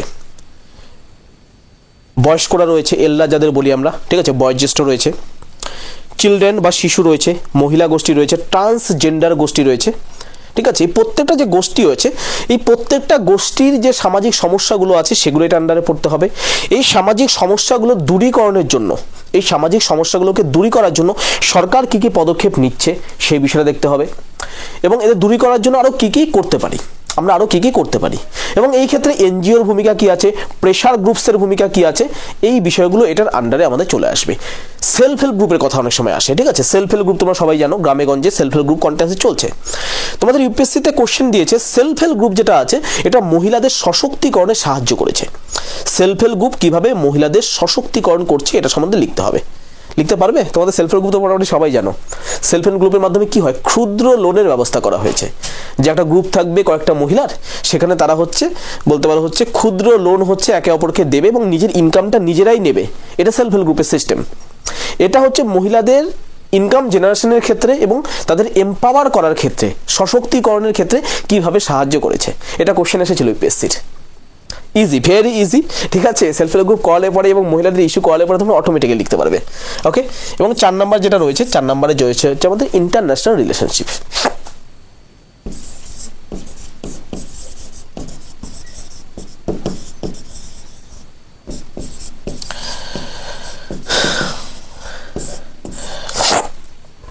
ইন্টারন্যাশনাল রিলেশনশিপ, আন্তর্জাতিক সম্পর্ক, ঠিক আছে। এখানে ভারতের সাথে বিভিন্ন দেশের কী ধরনের সম্পর্ক আছে সেই বিষয়টা আমার দেখতে হবে, 1 নম্বর জিনিস। 2 নম্বর জিনিস যেই বিষয়টা রয়েছে এটা বাদে, সেটা হচ্ছে কোনো দেশে যদি কোনো একটা ঘটনা ঘটে, সেই ঘটনাটা ভারতবর্ষের ইন্টারেস্টকে বা স্বার্থকে কীভাবে প্রভাবিত করছে এটা দেখবো আমরা, ঠিক আছে। স্টিল আমি বলে দিচ্ছি এখানে, ঠিক আছে। Relation with India,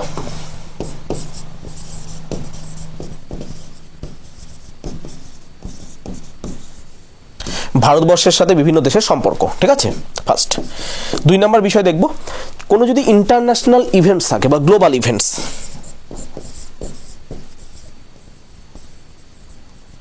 and impact on India.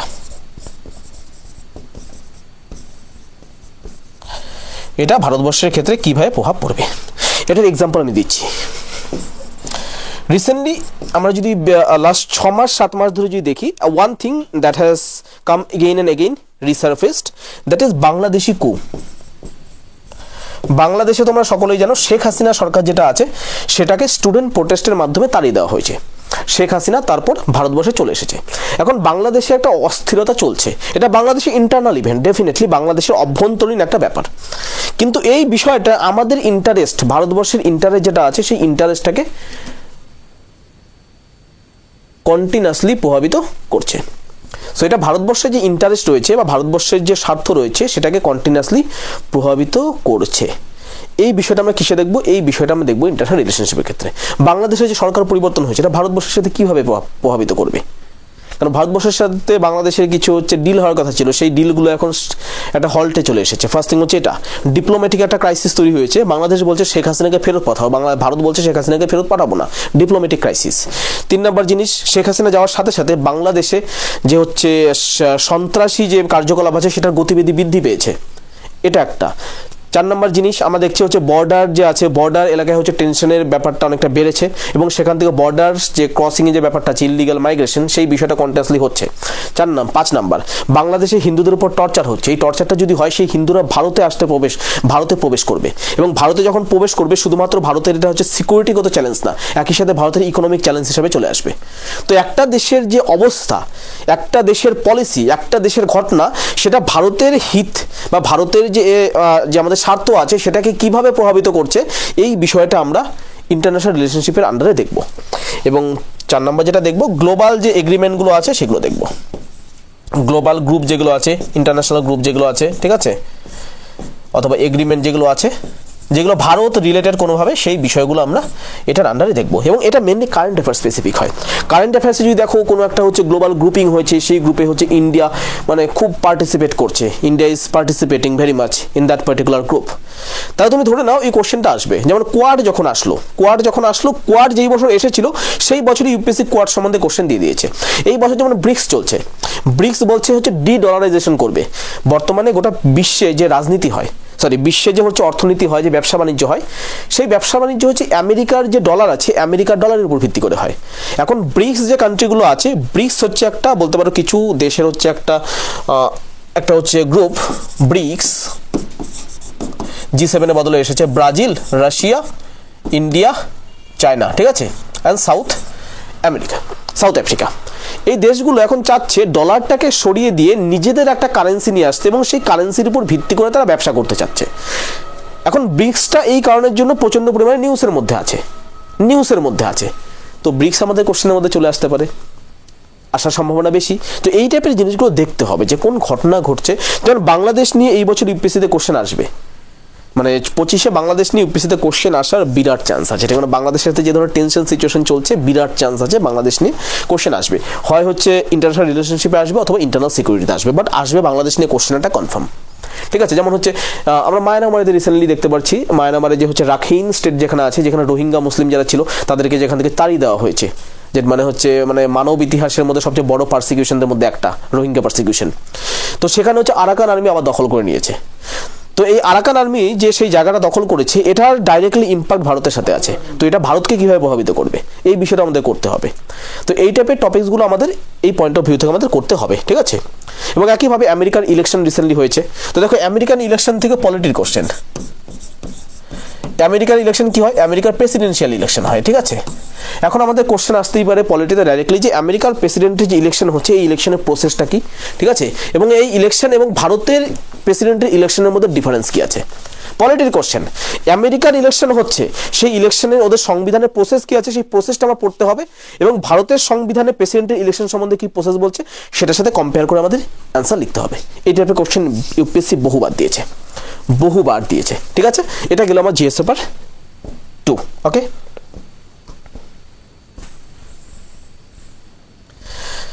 এখানে বলতে হচ্ছে যে কিছু কোশ্চেন আমার মোটামুটি মনে আসছে, সেগুলো আমি তোমাদের বলে দিচ্ছি। কারণ ক্লাস যখন করাবো আমার টপিক ওয়াইজ প্রত্যেকটা সাবজেক্টে কোশ্চেন করবো, ঠিক আছে। তখন কোশ্চেনের ভান্ডার থাকবে, আসলে আমার কাছে সব কিছু তোলা আছে। তারপর আসবে জিএস 3, ওকে। জিএস 3 এর জায়গায় জিএস 4টা আগে করি, ঠিক আছে। কারণ জিএস 3 অনেকটা বড় জায়গা লাগবে। জিএস 4-এ কি রয়েছে, জিএস 4-এ রয়েছে এথিক্স, জিএস 4-এ রয়েছে এথিক্স, ইন্টিগ্রিটি অ্যান্ড অ্যাপটিটিউড, ঠিক আছে। তোমার মধ্যে কতটা নৈতিকতা রয়েছে, ঠিক আছে। এথিক্স মানে নীতিশাস্ত্র, ওকে। ইন্টিগ্রিটি মানে সত্যনিষ্ঠা, তোমার মধ্যে কতটা সত্যনিষ্ঠা রয়েছে। দুটো টার্মস আছে, একটা হচ্ছে অনেস্টি আর একটা হচ্ছে ইন্টিগ্রিটি। অনেস্টি ডিসঅনেস্ট ওয়েতে অনেস্টি হওয়া যায়, কিন্তু ইন্টেগ্রিটি হচ্ছে এমন একটা জিনিস যে ক্ষেত্রে তুমি ডিসঅনেস্ট হতে পারবে না। দুটোর মধ্যে সাটল ডিফারেন্স আছে, আমি তোমাকে বলছি। অনেস্টি মানে কি? অনেস্টি মানে কারো প্রতি অনেস্ট থাকা, সেটা অন্যের প্রতি আবার ডিসঅনেস্ট হতে পারে, ঠিক আছে? কিন্তু ইন্টেগ্রিটি মানে কোনোভাবেই আমি খারাপ কাজ করব না, কোনোভাবেই খারাপ কাজ করব না, ঠিক আছে? যেমন একটা টিচার তার স্টুডেন্টকে পড়াচ্ছে, এটা তার অনেস্টি। সিমিলারলি একটা টেররিস্ট তার টেররিস্ট সংস্থা যে আছে তাকে সার্ভ করছে, এবং তাকে সার্ভ করার ক্ষেত্রে তার আইডিওলজির উপর ভিত্তি করে সে ইনোসেন্ট মানুষ যারা আছে তাদেরকে হত্যা করছে। টেররিস্ট নিজের প্রফেশনের সাথে অনেস্ট, বাট এটা কি হচ্ছে acceptable in the society? It is not acceptable in the society. তো অনেস্টি হচ্ছে এই টাইপের বিষয়। কিন্তু অনেস্টির থেকে যখন এক ধাপ উপরে চলে যাব, এক ধাপ কি অনেক ধাপ উপরে যখন চলে যাব, একটা মানুষ কোনোভাবেই খারাপ কাজ করবে না, তখন সেটাকে বলি integrity. Be whatever the situation, যাই সিচুয়েশন হোক না কেন, এমন কিছু আমি করব না যেটা অন্যকে হার্ট করছে, এটাকে বলে ইন্টেগ্রিটি। আমি কোনোদিনও এমন কিছু করব না।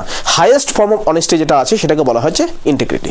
তো এথিক্স সবার প্রথমত নীতিশাস্ত্র, 2 নম্বর ইন্টেগ্রিটি। তার মানে তুমি যে পরীক্ষাটা দেবে, এই পরীক্ষায় তোমাকে কিছু সিচুয়েশন জন্ম দেবে।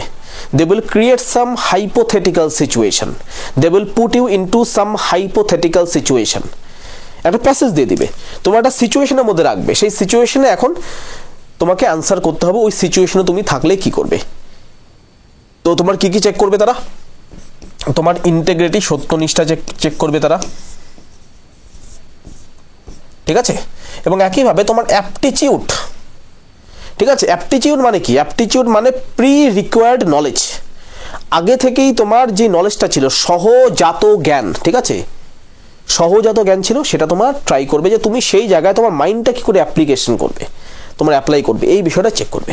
এই টাইপের কোশ্চেন হয়। তারপরে একটা কোটেশন তোমাকে দিয়ে দিল স্বামী বিবেকানন্দর, জীবে প্রেম করে যেই জন সেই জন সেবিছে ঈশ্বর। এই কোটেশনটা তোমাকে দিয়ে দিল। নাও এখন এই কোটেশনটা নিয়ে তোমার হচ্ছে একটা অ্যান্সার লিখতে হবে 10 মার্কসের। অথবা গান্ধীজির কোনো একটা, গান্ধীজি দ্য স্পেশাল, ঠিক আছে? গান্ধীজির কোনো একটা হচ্ছে কোটেশন উঠিয়ে দিল, বললো be the change you want to see in others. তুমি নিজে আগে পরিবর্তিত হও, তুমি যেই পরিবর্তন মানুষের মধ্যে দেখতে চাও, ঠিক আছে? তার মানে সবার প্রথমে নিজে ব্যবহার করো, তারপরই মানুষকে পরামর্শ দাও সেটা করতে হবে কিনা, ঠিক আছে? এই বিষয়টা তোমার অ্যানালিসিস করতে হবে এক্সাম্পলের মাধ্যমে। তুমি যদি এই বিষয়টা লেখো, তো তুমি বলবে যে গান্ধীজি বা এই কোটেশনের মাধ্যমে বোঝানো হয়েছে যে কাউকে কোনো কিছু সাজেশন দেওয়ার আগে সেই জিনিসটা নিজের করা উচিত, পরীক্ষা নিরীক্ষা করা উচিত, তার এফেক্ট কি আছে, এবং তারপরেই মানুষকে সেটা সাজেশন দেওয়া উচিত। বোঝা গেল বিষয়টা? এই টাইপের। এখন এটাকে প্রমাণ করার জন্য তোমার কিছু এক্সাম্পল দিতে হবে। সর্বপ্রথমে গান্ধীজির এক্সাম্পল দাও। গান্ধীজি যেমন একটা ফেমাস স্টোরি আছে, গান্ধীজি দুটো স্টোরি তুমি দিতে পারবে, ঠিক আছে? গান্ধীজির কাছে একটা মা তার সন্তানকে নিয়ে এসেছে। এই এক্সাম্পলগুলো আমি ক্লাসে করাবো, চাপের কোনো ব্যাপার নেই, আমি ক্লাসে করাবো, ভয়ের কোনো ব্যাপার নেই, ঠিক আছে? একটা মা তার সন্তানকে নিয়ে এসেছে গান্ধীজির কাছে। সন্তান প্রচণ্ড পরিমাণে গুড় খায়, গুড়, ঠিক আছে, জাগারি। তো মা বলেছে যে গান্ধীজি আপনি আমার সন্তানকে বলে দেন সে যেন আর গুড় না খায়। গান্ধীজি তখন কিছু বললো না, জাস্ট তার মাটাকে বললো তুমি আবার 1 সপ্তাহ পরে এসো, 7 দিন পরে এসো। 7 দিন পরে, 7 দিন হয়ে গেল, 7 দিন পরে হচ্ছে সেই মা তার সন্তানকে নিয়ে আবার আসলো। গান্ধীজি তখন ছেলেটাকে ডেকে বলল যে তুমি গুড় খেও না বেশি, গুড় শরীরের জন্য ঠিক না, ইট ইজ নট স্বাস্থ্যকর, ঠিক আছে? It is not healthy for your body. গান্ধীটা বললো, ঠিক আছে? তখন ছেলেটার মা গান্ধীজিকে জিজ্ঞেস করলো, গান্ধীজি আপনি যেটা এখন বললেন এটা তো আপনি 1 সপ্তাহ আগেও বলতে পারতেন বাচ্চাটাকে। গান্ধী তখন অ্যান্সার দিল, এই 1 সপ্তাহ ধরে আমি নিজে গুড়টা খেয়েছি, গুড়টা খেয়ে দেখেছি অ্যাকচুয়ালি সেটা শরীরের জন্য ভালো না ক্ষতিকর, এবং ফাইনালি দেখেছি এটা শরীরের জন্য স্বাস্থ্যকর নয়।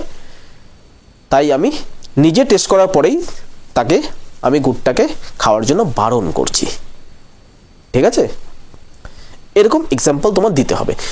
তারপর হচ্ছে আমাদের যে হচ্ছে সেকেন্ড যে হচ্ছে আমাদের প্রাইম মিনিস্টার ছিল লাল বাহাদুর শাস্ত্রী, ঠিক আছে? তার একটা এক্সাম্পল রয়েছে।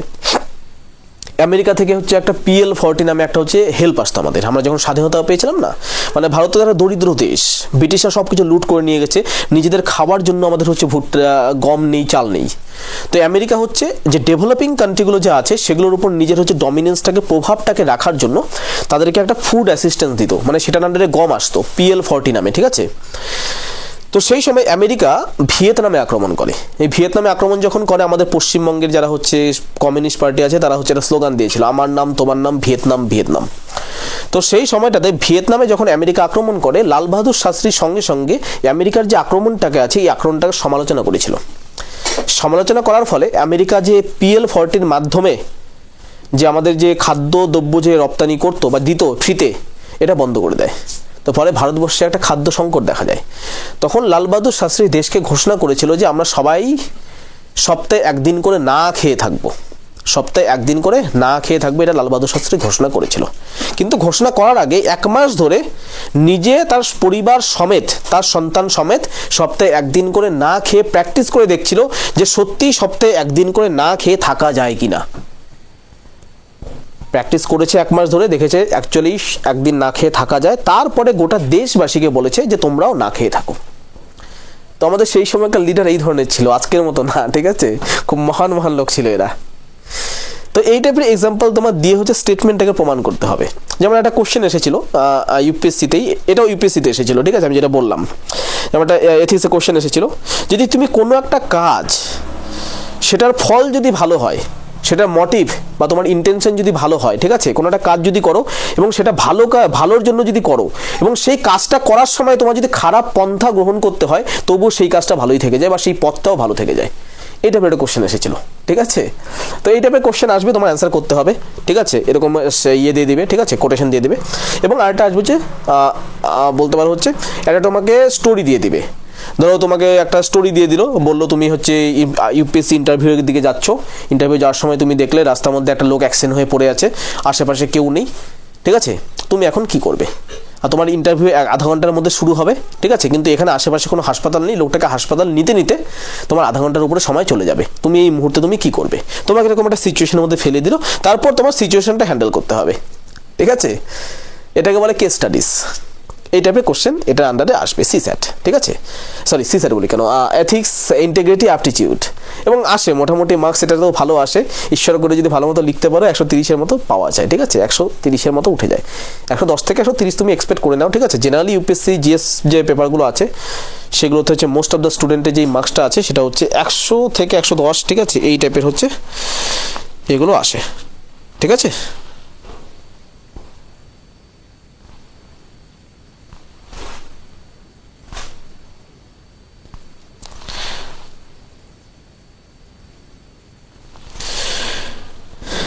ওকে,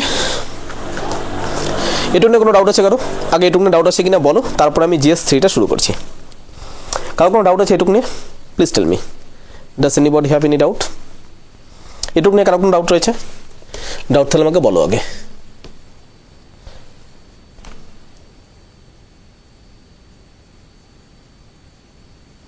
do you have any doubt? কারো ডাউট থাকলে আমাকে বলো। যারা যারা ভিডিওটি দেখেনি বা প্রথম থেকে করেনি, কোনো চাপের কোনো ব্যাপার নেই, এটা হচ্ছে আমি ডেমো সেকশনে দিয়ে দেবো, ঠিক আছে? এবং আজকে থেকে মোটামুটি 3-4 দিনই কন্টিনিউয়াসলি কিছু ডেমো ক্লাস আমি নেব। কোর্সটা শুরু হওয়ার আগে মোটামুটি 4-5টা ডেমো ক্লাস আমাদের নেব, তোমাদেরও যাতে কনফিউশনটা কাটে। এখন তোমরা হচ্ছে এই কোর্সে ভর্তি হবে, তুমি কেন আমার মুখ দেখে ভর্তি হবে, তাই না? তো তোমরা ভর্তি হবে আমার ক্লাস দেখে, আমি ক্লাসটা কেমন করাচ্ছি সেটার উপর ভিত্তি করে, ঠিক আছে? আমার ক্লাসগুলো দেখো, যদি ভালো লাগে then you will take the decision, ওকে?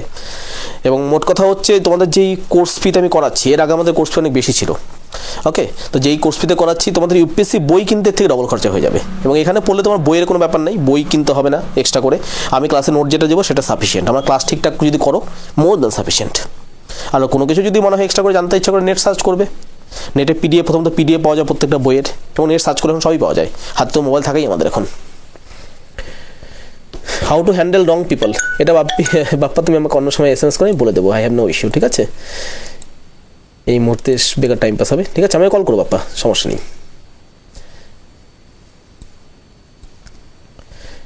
কারো কোনো কোশ্চেন বা ডাউট কোনো with respect to UPSC preparation, কারো কোনো ডাউট রয়েছে? ডাউট থাকলে বলতে পারো, you can ask me doubts if you have any kind of.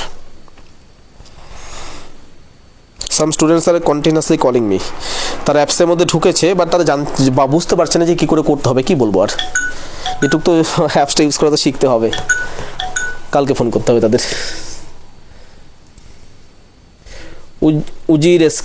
উজির শেখ, কি কোশ্চেন ভাই? তুমি লেখো কোশ্চেনটা, কমেন্ট সেকশনে লেখো। এখানে হচ্ছে অডিওর কোনো সিস্টেম নেই, বুঝতে পারলে? তোমার কোশ্চেনটা লিখতে হবে, if you want you have to write down the question, okay? Okay, now let's start GS4. Sorry, GS3.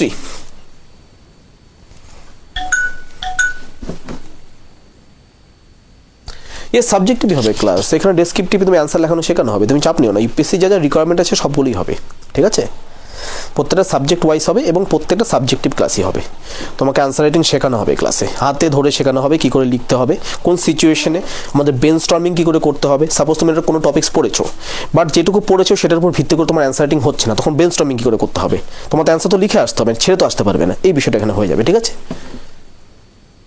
হ্যাঁ, সাবজেক্ট ক্লাসগুলো ডেমো ক্লাস আমি দেবো, সেটা হচ্ছে কালকে থেকে শুরু হবে, ঠিক আছে? আগামীকাল থেকে হবে। আজকে আমরা মূলত হচ্ছে মেনলি ইউপিএসসি প্রিপারেশনের যে প্রস্তুতি যে পদ্ধতি আছে সেটা নিয়ে আলোচনা করছি, সিলেবাসটা আলোচনা করছি, কী করে করতে হবে, ঠিক আছে? তো সবার শেষের আজকে টপিকস হচ্ছে আমাদের যে জিএস পেপার 3, জিএস পেপার 3 এর পরে আসবে আমাদের হচ্ছে অপশনালটা বলে দেবো কীভাবে সিলেক্ট করবে সেটাও, ঠিক আছে? জিএস পেপার 3 এর মধ্যে কী কী টপিকস রয়েছে? সবার প্রথম টপিক যদি বলি সেটার নাম হচ্ছে ইকোনমি।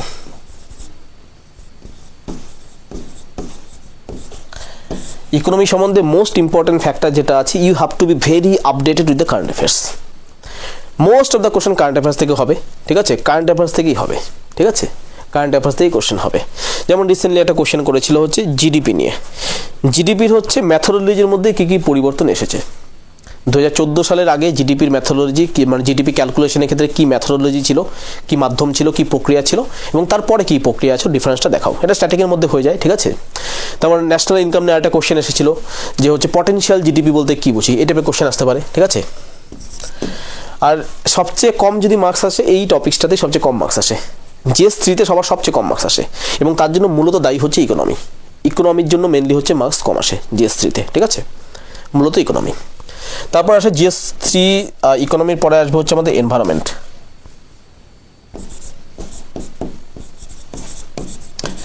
এনভায়রনমেন্ট বা পরিবেশ বিদ্যা, ওকে?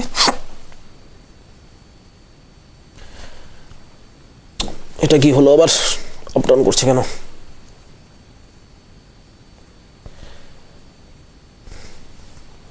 ওকে, পরিবেশ বিদ্যা। দেখো, পরিবেশ বিদ্যা আমাদের জিওগ্রাফির সাথে করতে হবে, জিওগ্রাফির সাথে আমাদের পরিবেশ বিদ্যা করতে হবে। পরিবেশ বিদ্যা জিওগ্রাফিকে তুমি সেপারেটলি দেখতে পারবে না। কোনো সময় পরিবেশ বিদ্যার কোশ্চেন জিওগ্রাফিতে চলে আসে, জিওগ্রাফির কোশ্চেন পরিবেশ বিদ্যায় চলে আসে, তো দুটোকে সেপারেটলি করা যাবে না, দুটোকে আমাদের একসাথে করতে হবে, একসাথেই আমরা করব। এবং তার সাথে আরেকটা টপিকস আছে, তার নাম হচ্ছে ডিজাস্টার ম্যানেজমেন্ট।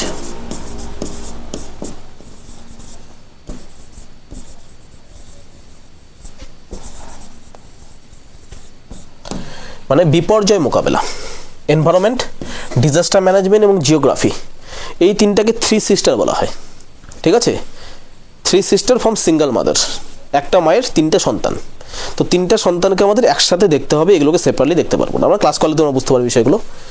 4 নম্বর টপিক যেটা আছে সেটা science and technology. Science and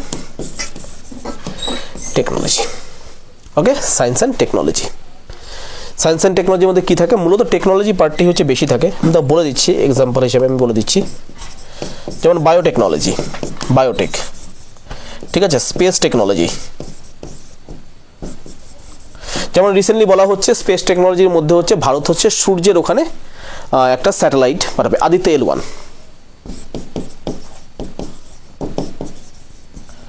Aditya L1, ঠিক আছে?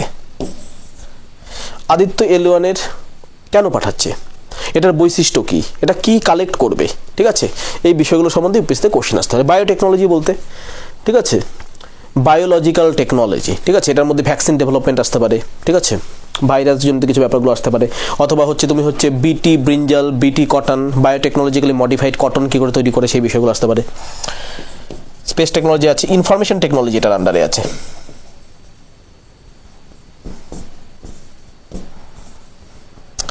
রোবোটিক্স, ন্যানো টেকনোলজি, এগুলো এখন বুঝতে পারবে না, ঠিক আছে? এগুলো ক্লাস না করলে বুঝতে পারবে না, এগুলো একটু হচ্ছে ডিফিকাল্ট টপিক, ঠিক আছে? এবার পরবর্তীতে হয়ে যাবে, চাপের কোনো ব্যাপার নেই, ঠিক আছে? সায়েন্সের পার্টটা আমি করাবো না, সায়েন্সের পার্টটা এটার জন্য এক্সট্রা টিচার থাকবে, ঠিক আছে? এই পার্টটা আমি করাবো না, ঠিক আছে? এই পার্টটা আমি করাবো না, আমি হেল্প করবো ডেফিনেটলি, বাট এই পার্টটার জন্য এক্সট্রা টিচার থাকবে। এবং সবার শেষে 5 নম্বর যে হচ্ছে টপিকসটা থাকবে সেটা হচ্ছে ইন্টারনাল সিকিউরিটি।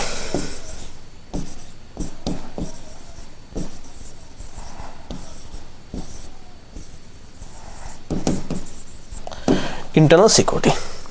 ইন্টারনাল সিকিউরিটি বলতে অভ্যন্তরীণ সুরক্ষা। আমাদের দেশের ভিতরে বিভিন্ন ধরনের সুরক্ষাগত চ্যালেঞ্জ আছে, ঠিক আছে। কিছু হচ্ছে বলতে পারো হচ্ছে বিপ্লবী আন্দোলন আমরা লক্ষ্য করতে পারি, ঠিক আছে। কিছু সেপারেটিস্ট মুভমেন্ট বা বিচ্ছিন্নতাবাদী আন্দোলন লক্ষ্য করতে পারি। কাশ্মীরে টেররিজম লক্ষ্য করতে পারি। নর্থ ইস্টে হচ্ছে আমরা মণিপুরে একটা হচ্ছে দেখতে পাচ্ছি ইনসার্জেন্সি লক্ষ্য করতে পারছি। বর্ডার যে আছে, বর্ডার দিয়ে সমস্যা তৈরি হচ্ছে, ঠিক আছে। এই ধরনের বিষয়গুলো লক্ষ্য করতে পারি। সাইবার সিকিউরিটি চ্যালেঞ্জ দেখতে পারি। যেমন রিসেন্টলি হচ্ছে একটা টপিক্স আমাদের আছে ডিজিটাল অ্যারেস্ট। তোমার নাম শুনেছো হয়তো এই টপিক্সটা, যে আমরা যখন কাউকে ফোন করছি তখন বলছে কেউ যদি তোমাদের ফোন করে এটা চাই ওটা চাই দেবে না, ঠিক আছে। এটা ডিজিটাল অ্যারেস্টটা রিসেন্টলি খুব শোনা যাচ্ছে। পরশুদিন একটা নিউজে দেখলাম আমাদের পশ্চিমবঙ্গের একটা লোকের কাছে 26 লক্ষ টাকা ডিজিটাল অ্যারেস্ট করে নিয়ে নিয়েছে, ঠিক আছে। ডিজিটাল অ্যারেস্ট মানে তোমার ফোন করবে, ফোন করে বলবে যে হচ্ছে আমি অমুক থানা থেকে অমুক পুলিশ বলছি, আপনার নামে একটা কেস আছে, আপনি এই কেসটা করেছেন, ঠিক আছে। তো আপনাকে এখনই অত টাকা দিতে হবে, আপনি ফোন কাটবেন না, আমাদের কিন্তু লাইনে হচ্ছে অনেকেই আছে, অনেক পুলিশরা আছে, ঠিক আছে। এরপর তোমাকে ভয় দেখাবে, ভয় দেখিয়ে দেখিয়ে ব্ল্যাকমেল করে করে তোমার কাছে টাকা সব নিয়ে নেবে। এটাকে বলে হচ্ছে ডিজিটাল অ্যারেস্ট। এটা রিসেন্টলি খুব ট্রেন্ডে আছে, এবছর মেন্সে আসতে পারে বা প্রিলিমসে এবছর আসতে পারে ডিজিটাল অ্যারেস্টটা। তো সাইবার সিকিউরিটির আন্ডারের মধ্যে পড়ছে। এই বিষয় যেগুলো আছে এগুলো ইন্টারনাল সিকিউরিটি আন্ডারে আসবে। এই টপিকসটা সবচেয়ে কঠিন, মাথায় রেখো। এটা থেকে সবচেয়ে কম মার্কস হচ্ছে প্রতি বছর, কিন্তু এটা তো তুমি যদি ঠিকঠাক অ্যান্সার লিখতে পারো এটাতে সবচেয়ে বেশি মার্কস উঠবে। ইকোনমিক্সের ক্ষেত্রে অনেকে হচ্ছে কনফিউশন হয়ে যায়, ঠিক আছে। ইকোনমিক্সটা আমরা খুব ডিটেলসে করাবো, ভীষণ ডিটেলসে করাবো, যাতে হচ্ছে কোনো কোশ্চেন মানে না আসার চান্স যেন কমই থাকে, ঠিক আছে। না আসার চান্স যেন কমই থাকে। আমরা প্রিভিয়াস ইয়ারের প্যাটার্ন দেখে আমরা ওইভাবেই সম্পূর্ণ রেডি করব, যাতে আমরা হচ্ছে ফিউচার প্রুফভাবে এগোতে পারি, ঠিক আছে। এটা গেলো তোমাদের হচ্ছে টোটাল সিলেবাস। এবং ইন্টারনাল সিকিউরিটিটা হচ্ছে ইন্টারন্যাশনাল রিলেশনশিপের সাথে করাবো, ঠিক আছে। ইন্টারন্যাশনাল রিলেশনশিপ যখন করাবো তারপরেই করাবো ইন্টারনাল সিকিউরিটি, ইন্টারন্যাশনাল রিলেশনশিপের পরে করাবো, ঠিক আছে। এবং মনে রাখবে ইন্টারন্যাশনাল রিলেশনশিপের সাথে হচ্ছে ওয়ার্ল্ড জিওগ্রাফি ইজ কানেক্টেড। এটার সাথে world geography connected. World geography is very very connected, ঠিক আছে। কারণ ওয়ার্ল্ড জিওগ্রাফি যখন করাবো তখন আমরা হচ্ছে কোন দেশের মধ্যে কী কী পলিটিক্যাল যে কনফ্লিক্ট আছে সেগুলো করব, কোন দেশে হচ্ছে কোন ধরনের খনিজ দ্রব্য পাওয়া যাচ্ছে সেগুলো আমরা দেখব, কী ধরনের রিসোর্স পাওয়া যাচ্ছে সেগুলো দেখব। এগুলোর উপর ভিত্তি করে ইন্টারন্যাশনাল রিলেশনশিপ সম্পূর্ণ চলে রিসোর্সের উপর ভিত্তি করে। যেই দেশে বেশি রিসোর্স আছে সেই দেশ দেবে শক্তিশালী, তারা হচ্ছে চারিদিক দিয়ে চিৎকার করে বেড়াচ্ছে, এবং আমেরিকা বর্তমানে, ঠিক আছে। এই বিষয়গুলো ওকে। তো এটা গেল তোমাদের হচ্ছে জিএস3 কোশ্চেন আমরা ডিসকাস করলাম না, আমরা পরবর্তীতে করবো, কারণ প্রত্যেকটা সাবজেক্ট যখন শুরু করবো প্রত্যেকটা সাবজেক্ট হিসেবেই আমরা করবো, ঠিক আছে। তো চাপের কোনো ব্যাপার নেই, ওকে।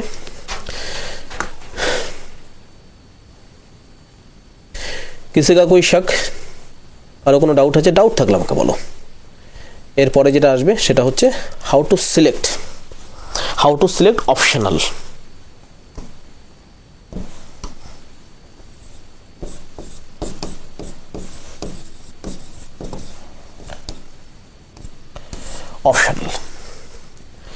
অপশনাল কি করে সিলেক্ট করব?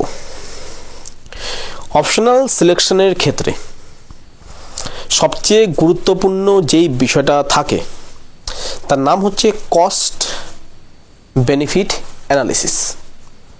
সবাই যারা অপশনাল নেবে, অপশনাল নেওয়ার ক্ষেত্রে এই বিষয়টা মেনটেন করবে, cost benefit analysis.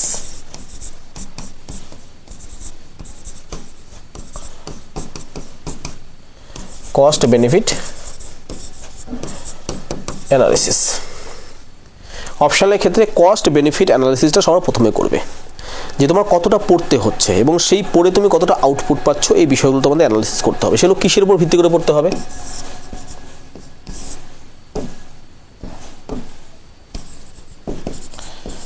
Size of the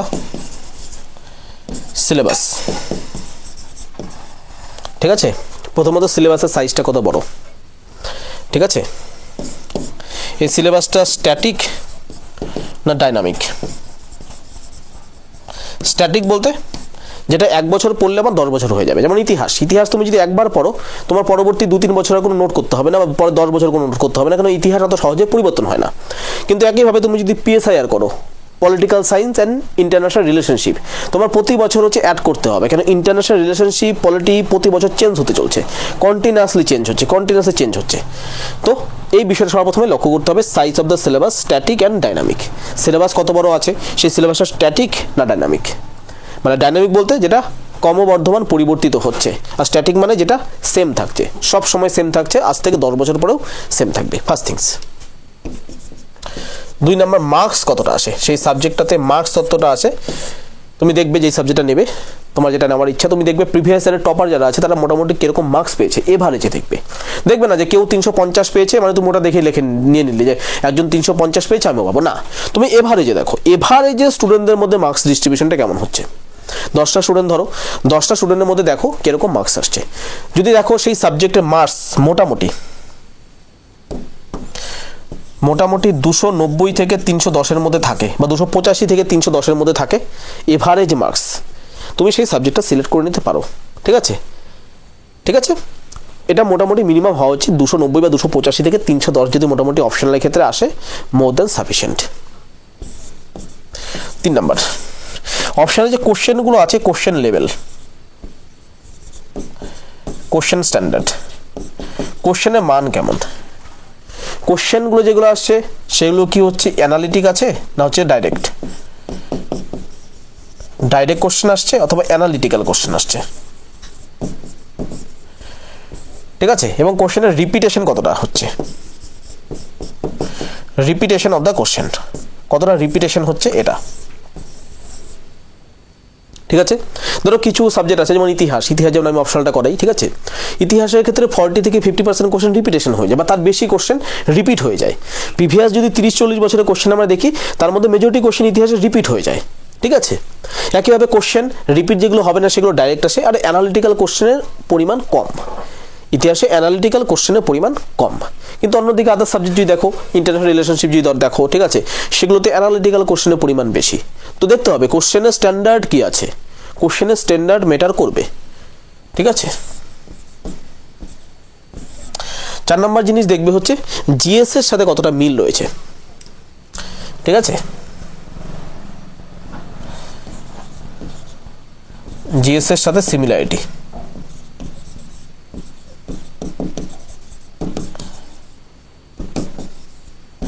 GS এর সাথে কতটা সিমিলারিটি হয়েছে এই বিষয়টা দেখবে।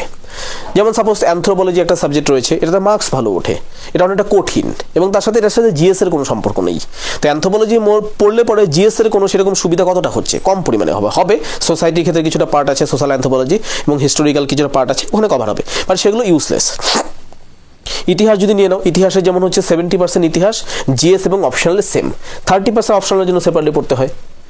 জিওগ্রাফি যদি নাও, জিওগ্রাফিতেও মোটামুটি হচ্ছে অনেকটা রয়েছে, জিএসও রয়েছে, ইয়েতেও রয়েছে। ঠিক আছে, পিএসআই যেটা আছে সেটা হচ্ছে জিএসও রয়েছে, অপশনালও রয়েছে। তো দেখো এই সাবজেক্টটা আমার জিএস এর ক্ষেত্রে কতটা সুবিধা হচ্ছে এই বিষয়টাও দেখবে। ঠিক আছে, এবং সবার মোস্ট ইম্পর্টেন্ট ফ্যাক্টর যেটা আছে, ইওর ইন্টারেস্ট, এই সাবজেক্টের প্রতি তোমার ইন্টারেস্ট কতটা আছে। তুমি দেখলে এগুলোতে বেস্ট আছে, এগুলো তো বেস্ট আসছে, একটা সাবজেক্ট তুমি দেখলে প্রত্যেকটা জিনিস একদম ফাটাফাটি, ইতিহাসই ধরো বললাম, সব কিছুতে ফাটাফাটি। ঠিক আছে, কিন্তু তুমি আলটিমেটলি তুমি ইন্টারেস্টই পাচ্ছ না ইতিহাস পড়ার, তো নিয়ে কী লাভ হবে, কোনো লাভ হবে না। তো ইওর ইন্টারেস্ট অলসো ম্যাটার্স। এখন প্রশ্ন, স্যার ইন্টারেস্ট আমি কী করে বুঝবো, আমি তো বেশি সাবজেক্ট পড়িনি, ইন্টারেস্ট কী করে বুঝবে? আমি যখন তোমাদের ক্লাসগুলো করাবো জেনারেল স্টাডিসের, ওই ক্লাস করতে করতে মোটামুটি তোমাদের ইন্টারেস্ট চলে আসবে কোনো একটা সাবজেক্টে, যে সাবজেক্ট ইন্টারেস্ট চলে আসবে সেটা নিয়ে নেবে। ঠিক আছে, হিস্ট্রি ধরো আমি শুরু করবো, ধরো হিস্ট্রিতে আমি শুরু করলাম, হিস্ট্রিতে তোমার যদি ইন্টারেস্ট আসে হিস্ট্রি নিয়ে নেবে।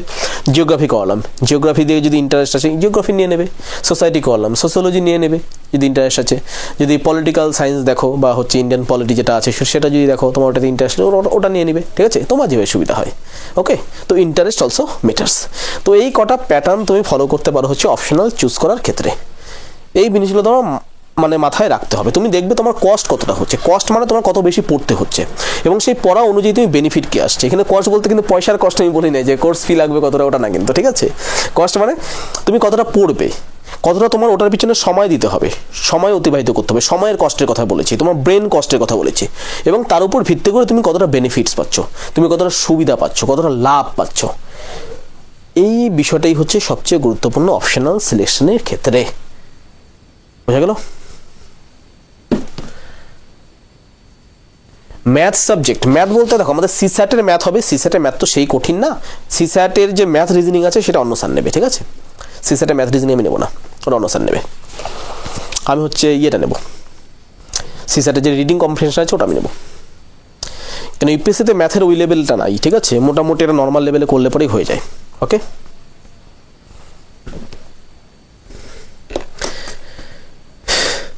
ঠিক আছে, বোঝা গেল অপশনাল কী করে সিলেক্ট করবে। অপশানে মোটামুটি 290 নাম্বার যদি উঠাতে পারো মোর দ্যান সাফিসিয়েন্ট, যথেষ্ট মার্কস। অপশানে 290 থেকে 310-এর মধ্যে থাকলে পরে যথেষ্ট ভালো মার্কস। অনেকে লেকচার মারবে অপশনাল আমি 330 উঠিয়ে দেবো, তুমি আমার কাছে ভর্তি হও, হয় না, এগুলো বড় বড় বাতেলাবাজি, ঠিক আছে। 290 থেকে যদি 310 যদি অপশনাল উঠাতে পারো যথেষ্ট মার্কস, খুব ভালো মার্কস।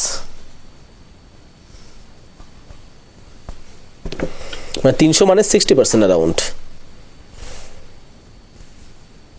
290 থেকে 300। কোনো ডাউট আছে কারো? আরো কোনো ডাউট রয়েছে?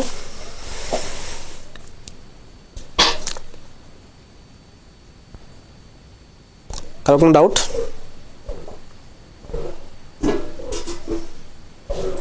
ডাউট থাকলে জিজ্ঞেস করো, না হলে ক্লাসে এন্ড করবো, এখানে ইতি টানবো। আর আমাদের ক্লাস যেটা হবে, ক্লাস আমরা ফেব্রুয়ারি 1 উইকে শুরু করবো, ঠিক আছে, এবং ক্লাসের আমাদের ডিউরেশন থাকবে 2.5 ঘন্টা অ্যারাউন্ড, ঠিক আছে, অ্যারাউন্ড হচ্ছে 2.5 ঘন্টা আমাদের ক্লাসের ডিউরেশন থাকবে। ক্লাসের প্রত্যেকটা জিনিস আমরা নোট করে দেবো, চাপের কোনো ব্যাপার নেই। ইউপিএসসি সিলেবাস, বই কিনলে কিনবে, না কিনবে কোনো ফ্যাক্টর না। বই কিনতে এক্সট্রা করে 10,000 চলে যাবে যদি বই কিনতে যাও। ইউপিএসসির এত বই আছে, কত বই কিনবে? তোমার তো স্টুডেন্টরা তত বই পড়তেও পারবে না, এবং ওই বই পড়ে তুমি ইউপিএসসি একটা অ্যান্সার করতে পারবে না। আমার অনেকে যেমন বলে Lakshmikanth is the Bible for Indian polity. তুমি লক্ষ্মীকান্ত করো, তারপর একটা অ্যান্সার আমাকে করে দেখাও, তারপর বুঝবো। লক্ষ্মীকান্ত পড়ে আমাকে একটা অ্যান্সার করে দেখাও, তাহলে বুঝবো। মেন্সের অ্যান্সার করে দেখাও, পারবে না করতে, কারণ আলটিমেটলি দিনের শেষে আমার নোটই পড়তে হবে, ওটা পড়েই অ্যান্সার হবে, অ্যান্সার ওখান থেকেই হবে। আর আমি যে তোমাদের অ্যান্সার টেকনিক শেখাবো ওটা থেকেই হবে, ঠিক আছে, এটা হচ্ছে ব্যাপার। Okay, Uzir Sheikh no question. Dipanwita Naskar কোনো কোশ্চেন আছে? Do you have any kind of question?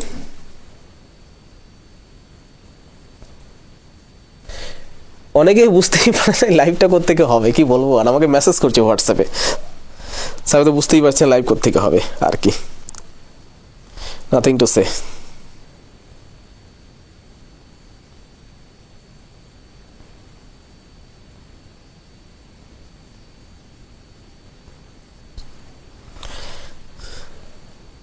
Okay, great.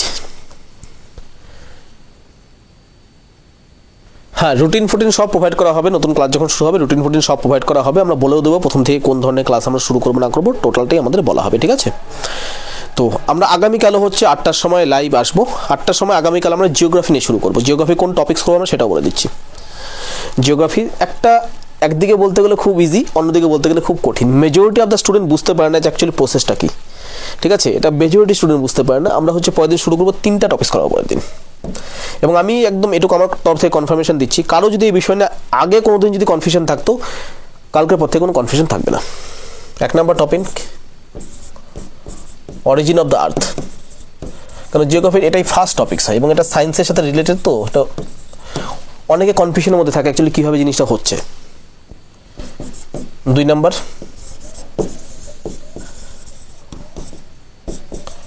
Interior of the আর্থ, আর্থের ভিতরে কি আছে, পৃথিবীর ভিতরে কি আছে। এবং 3 নম্বর আছে পৃথিবীর ভিতরে একটা বৈশিষ্ট্য হচ্ছে জিওম্যাগনেটিজম। এই জিওম্যাগনেটিজম যেটা আছে এটা কিভাবে তৈরি হচ্ছে, ঠিক আছে, জিওম্যাগনেটিজম কী করে তৈরি হচ্ছে এটা ডিটেলস আলোচনা করব। নাসা রিসেন্টলি একটা রিপোর্ট পেশ করেছে, সেখানে খুব সুন্দর করে অ্যানালিসিস করেছে যে জিওম্যাগনেটিজমটা হচ্ছে কীভাবে, ঠিক আছে। ওই অ্যানালিসিসের উপর ভিত্তি করে, ঠিক আছে, আমরা জিওম্যাগনেটিজমটা পুরোপুরি দেখব, যেটা বর্তমানে রিসেন্টলি এনএসআরটিতেও পাবে না। রিসেন্ট যে ইউপিএসসির যে বিভিন্ন কোচিংয়ের যে বইগুলো আছে সেগুলোতে জিনিসটা লেখা নেই এখনও, ঠিক আছে, পরবর্তীকালে আপডেট করতে পারে। রিসেন্টলি অ্যাট প্রেজেন্ট যত বই আছে সেগুলোতে লেখা নেই জিনিসটা, তো সেটা নিয়ে আমরা আলোচনা করবো, ঠিক আছে। আর জিওম্যাগনেটিজম পরবর্তীকালে আসার একটা সম্ভাবনা রয়েছে। দিনে 1টি করে ক্লাস হবে, 1 ক্লাস, ঠিক আছে। আমাদের ডিউরেশন থাকবে 12 থেকে 15 মাসের মধ্যে ইউপিএসসি সিলেবাস কমপ্লিট করা, 12 থেকে 15 মাস, ঠিক আছে। 12 থেকে 15 মাসের মধ্যে আমরা ইউপিএসসি কমপ্লিট করব। আমাদের হচ্ছে 5টা করে ক্লাস হবে weekly, 5 class weekly, per week 5 class, ঠিক আছে। প্রতি উইকে আমরা 5টা করে ক্লাস নেব, 2.5 ঘন্টা করে হবে। তুমি হচ্ছে সপ্তাহে 5টা করে যদি 2.5 ঘন্টা করে হয় কতক্ষণ ক্লাস হবে, অ্যারাউন্ড 12.5-13 ঘন্টা ক্লাস হবে, ঠিক আছে। 12.5-13 ঘন্টা, 2টো দিন তোমাদের রিভিশনের থাকবে। আর রিভিশনের যে ক্লাসটা থাকবে একটা বৃহস্পতিবার থাকবে, একটা রবিবার থাকবে। রবি বৃহস্পতি তোমাদের রিভিশন টাইম থাকবে, 2 দিন পরে 3 দিন পরে, ঠিক আছে, যাতে তোমরা হচ্ছে রিভিশনটা ভালো মতো করতে পারো। আর রিভিশন যেদিন ক্লাস থাকবে সেদিন তোমাদের 3, 4টা 5টা করে আমি কোশ্চেনও দিয়ে দিব, যেগুলো পড়ানো হয়েছে সেগুলোর উপরে তোমরা সেই কোশ্চেন অ্যান্সারও প্র্যাকটিস করবে, ঠিক আছে। এইভাবে জিনিসটা হবে। হোপফুলি আমরা ফেব্রুয়ারি 1st উইকেই শুরু করবো, ঠিক আছে, ফেব্রুয়ারি 1st উইকেই শুরু করবো। আর বেতনের সিস্টেম যেটা বেতনটা আমি আগেই বলে দিচ্ছি, ঠিক আছে, 7,500 তোমাদের বেতন আছে অলরেডি এই কোর্সের জন্য, ঠিক আছে। ইকোনমি কবে হবে? ইকোনমি তোমার হচ্ছে করাবো, আমি তোমাদের ডেমো ক্লাস যেটা ভেবেছি, আমি তোমাদের 4টা সাবজেক্ট ডেমো ক্লাস করাবো। জিওগ্রাফি করাবো, হিস্ট্রি করাবো, পলিটি করাবো এবং ইকোনমি করাবো। এই 4টা সাবজেক্ট ডেমো ক্লাস করাবো, ঠিক আছে। এই 4টা সাবজেক্ট করাবো, ইকোনমি করানো হবে, পেয়ে যাবে, ঠিক আছে। আর তারপর ধীরে ধীরে বাকিগুলো করবো। এখন 4 দিন কন্টিনিউয়াসলি এই 4টা সাবজেক্ট আগে করবো, মানে এই 4টা সাবজেক্ট কোর্স সাবজেক্ট, ঠিক আছে, এই 4টা আগে করবো ডেমো। Okay, get it? ওকে, ঠিক আছে, তাহলে আজকে এই পর্যন্তই রাখি তাহলে, নাকি? আগামীকাল আমাদের দেখা হচ্ছে with geography. Okay, geography demo ক্লাসের সাথে আগামীকাল আমাদের দেখা হচ্ছে। আজকের জন্য এখানেই। যারা অ্যাটেন্ড করেছে তাদেরকে অসংখ্য ধন্যবাদ, এতক্ষণ থেকেছো, and thank you, good night.